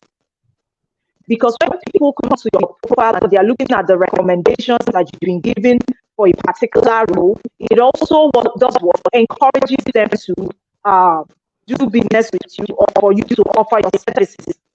You could also do a volunteer work for someone and ask them to send you a testimonial on Upwork. We encourage our students during the training to do this. All right? And I can tell you for one that the results have been outstanding. A lot of them have gotten jobs on Upwork. And mind you, this training does not only, what I have understood from the training is that a lot of people are confused. A lot of the students I have interviewed, a lot of them are confused. They don't even know the way to go, the skill, the niche to follow.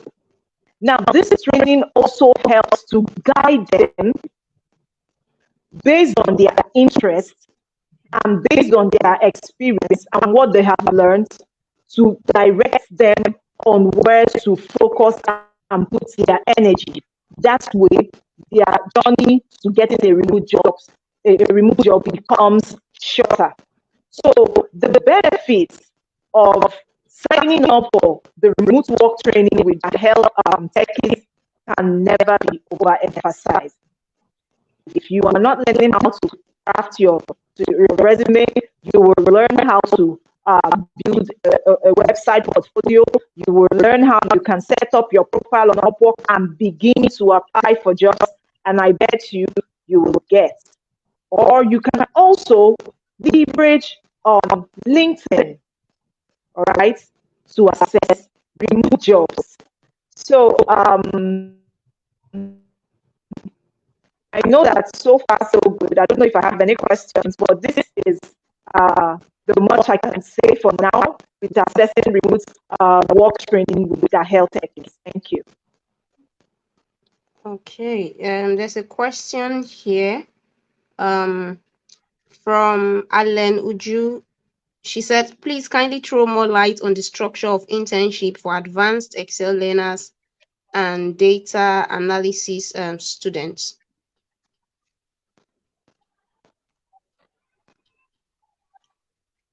Hello, did you get me? Did you hear what I said? Sorry, I didn't get the question. Okay, it's been highlighted on the screen now. That will make it easy. Okay, I'll read it out for you. He said, please kindly Your voice throw is more. cutting. Your voice is cutting. It is breaking. Can anyone hear me in this call, Mr. David? Can you hear me? Is my voice breaking from your end too? Yes, it's clear. I think it's from our end. From our end, okay. Alan Uju, is there a pathway leading to other certifications after learning data analysis at the Health Techies? I think I can answer that one. Yes, if you want to further by moving into data science, Dahel offers Python training. That just started. That Mr. David spoke about that. Yes, that just started. So if you want to further and learn about Python, yes, Dahel offers it. That's another certification at Dahel Techies. Yes. Then, Mr. David, I think you might have to answer this one since we're having network issues from Oluchi, and the one on please kindly throw more light on the structure of internship for advanced Excel learners and data analysis students. So basically speaking, we do have an opportunity for our students to actually. Can you hear me?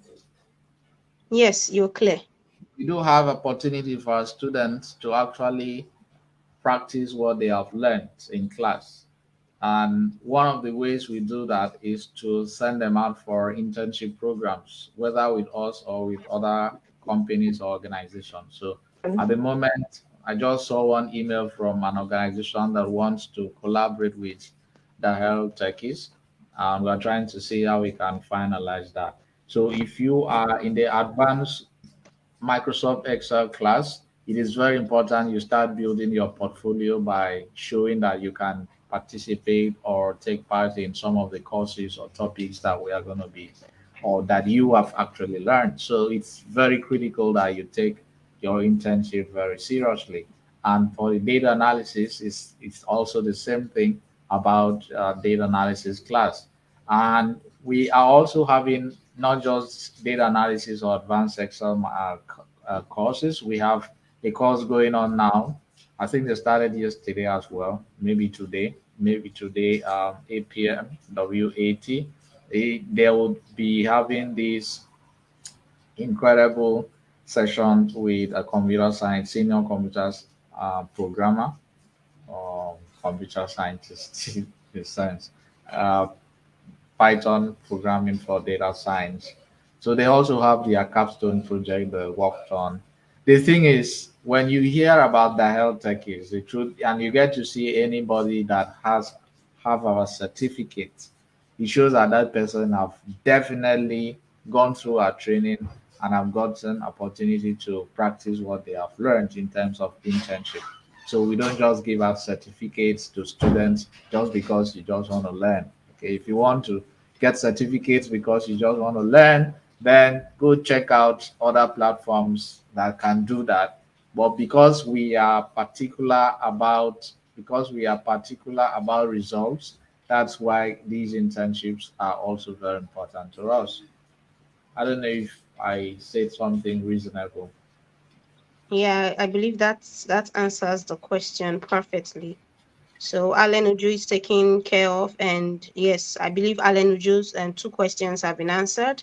So you see, there's actually, and yes, I just finished from the I was in the March advanced analysis cohort, and it was just last month that I submitted my internship project. So yes, you will be working on projects cutting across everything you've learned from advanced Excel to Power BI to Tableau and even SQL. And yes, we have tons of capable hands.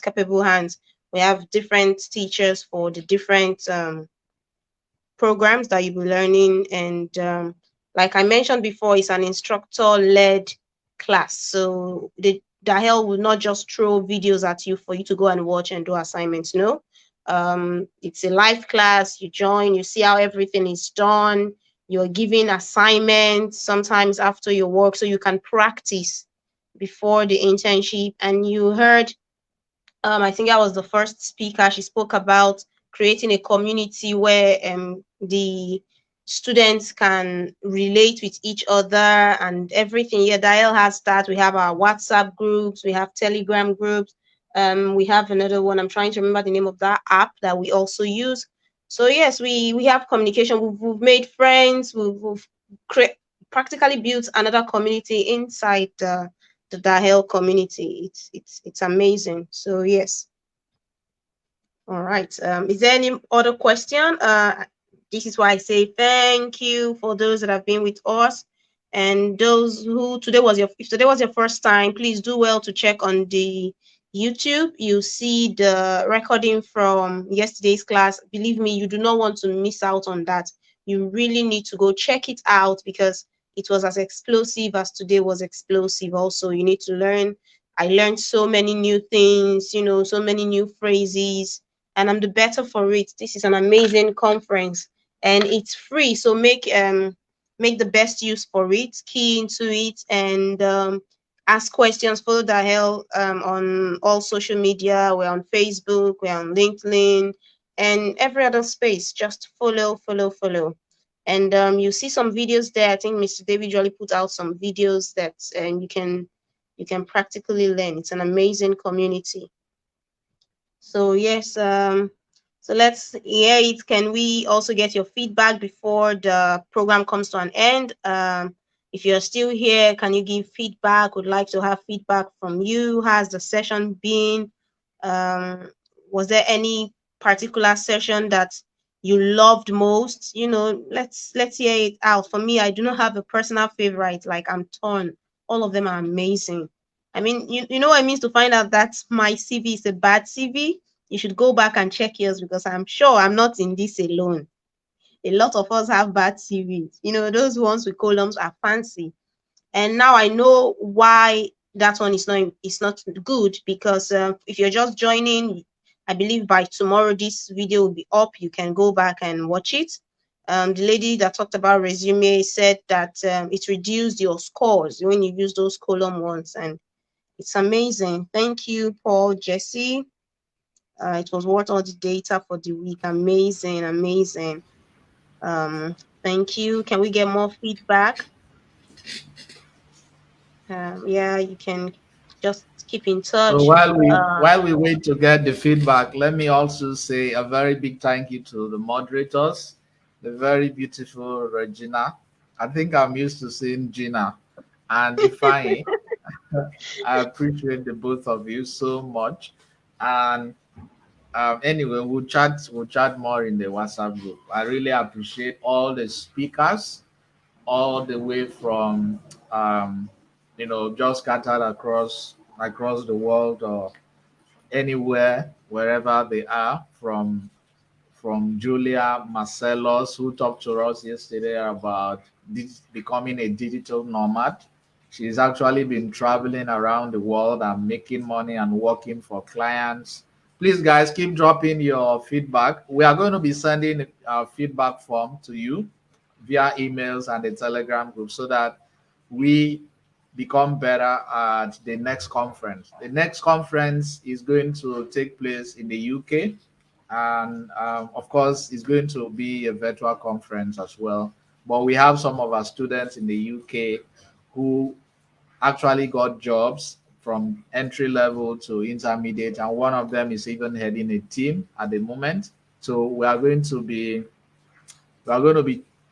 introducing opportunities for those who are hoping to relocate outside of their country in Africa to other countries. We want to really look at making sure that they get settled and they get settled well and get those jobs you just get those jobs, right? So we are looking for ways to make the next conference to be far, far bigger. We will spend a lot of resources, a lot of time, a lot of manpower and energy, financial resources, that is, including your prayers for the success of the conference.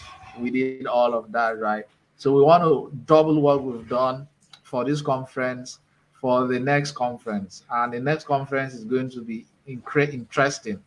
We are going to use another platform, not just StreamYard this time around, but we are going to be live in maybe Twitter, on Twitter Space, where we can have tons and tons of many followers across board who are really interested in. So please look on the screen and follow us on social media at directorkeys.com. We are going to send you the slides. We'll get some consent from the guest speakers, send you a slide so that you can reach out to them and connect with them. And we're also going to send you guys emails. We have over, I think we have over four to 5,000 emails. And in our Telegram group, you saw we have over 6,000 members already. Guys outside our students, over 17,000 students so far.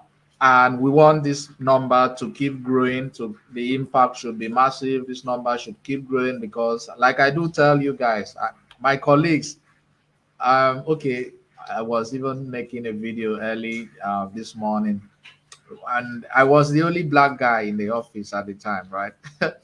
It is when I tell people, look, you are not you are not as many in those places you think tech is. People say tech is oversaturated or whatever they think to say, right? But if you get to particular places across the world, you see that you may just be the only person there who is quite different, right? So we want to make sure that these opportunities get to every person. And thank you so much for those who have been here yesterday up to the end of the program, from the guest speakers, starting from Oluwase to Julia to Cyprian to Oluchi to Ola to Adefe to Janet to Miracle. Did I miss anyone else? I don't think so. Okay, I Did you think I, call our engineer? Yeah, I think that's it. So yeah, the reviews yeah. are coming in. I called everyone, and of course our special moderator. Thank you so much. We are going to keep in touch with you during this week. We'll send you the recordings of this conference in your emails and in the Telegram groups. If you are not in Telegram, please try to join the Telegram channel so that we can keep in touch with you, and you too can keep in touch with the guests for those who would want to reach out to you as well. And I think this is, for me, this is a goodbye. I'm so happy that this has been an incredible success, and you made it possible. You made it possible. I'm so proud. I'm in love, and let's keep this going. Thank you so much. Okay, that's it. It's a wrap. So bye bye, everyone. Bye. Thank you so much for joining in. Somebody talked about the UK community. Yeah, I think we have that already. We have a UK community. We are going to share that link again. All right. Thank you so much. I see the gratitude. Thank you.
trendybeats.com.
More music on trendybeats.com.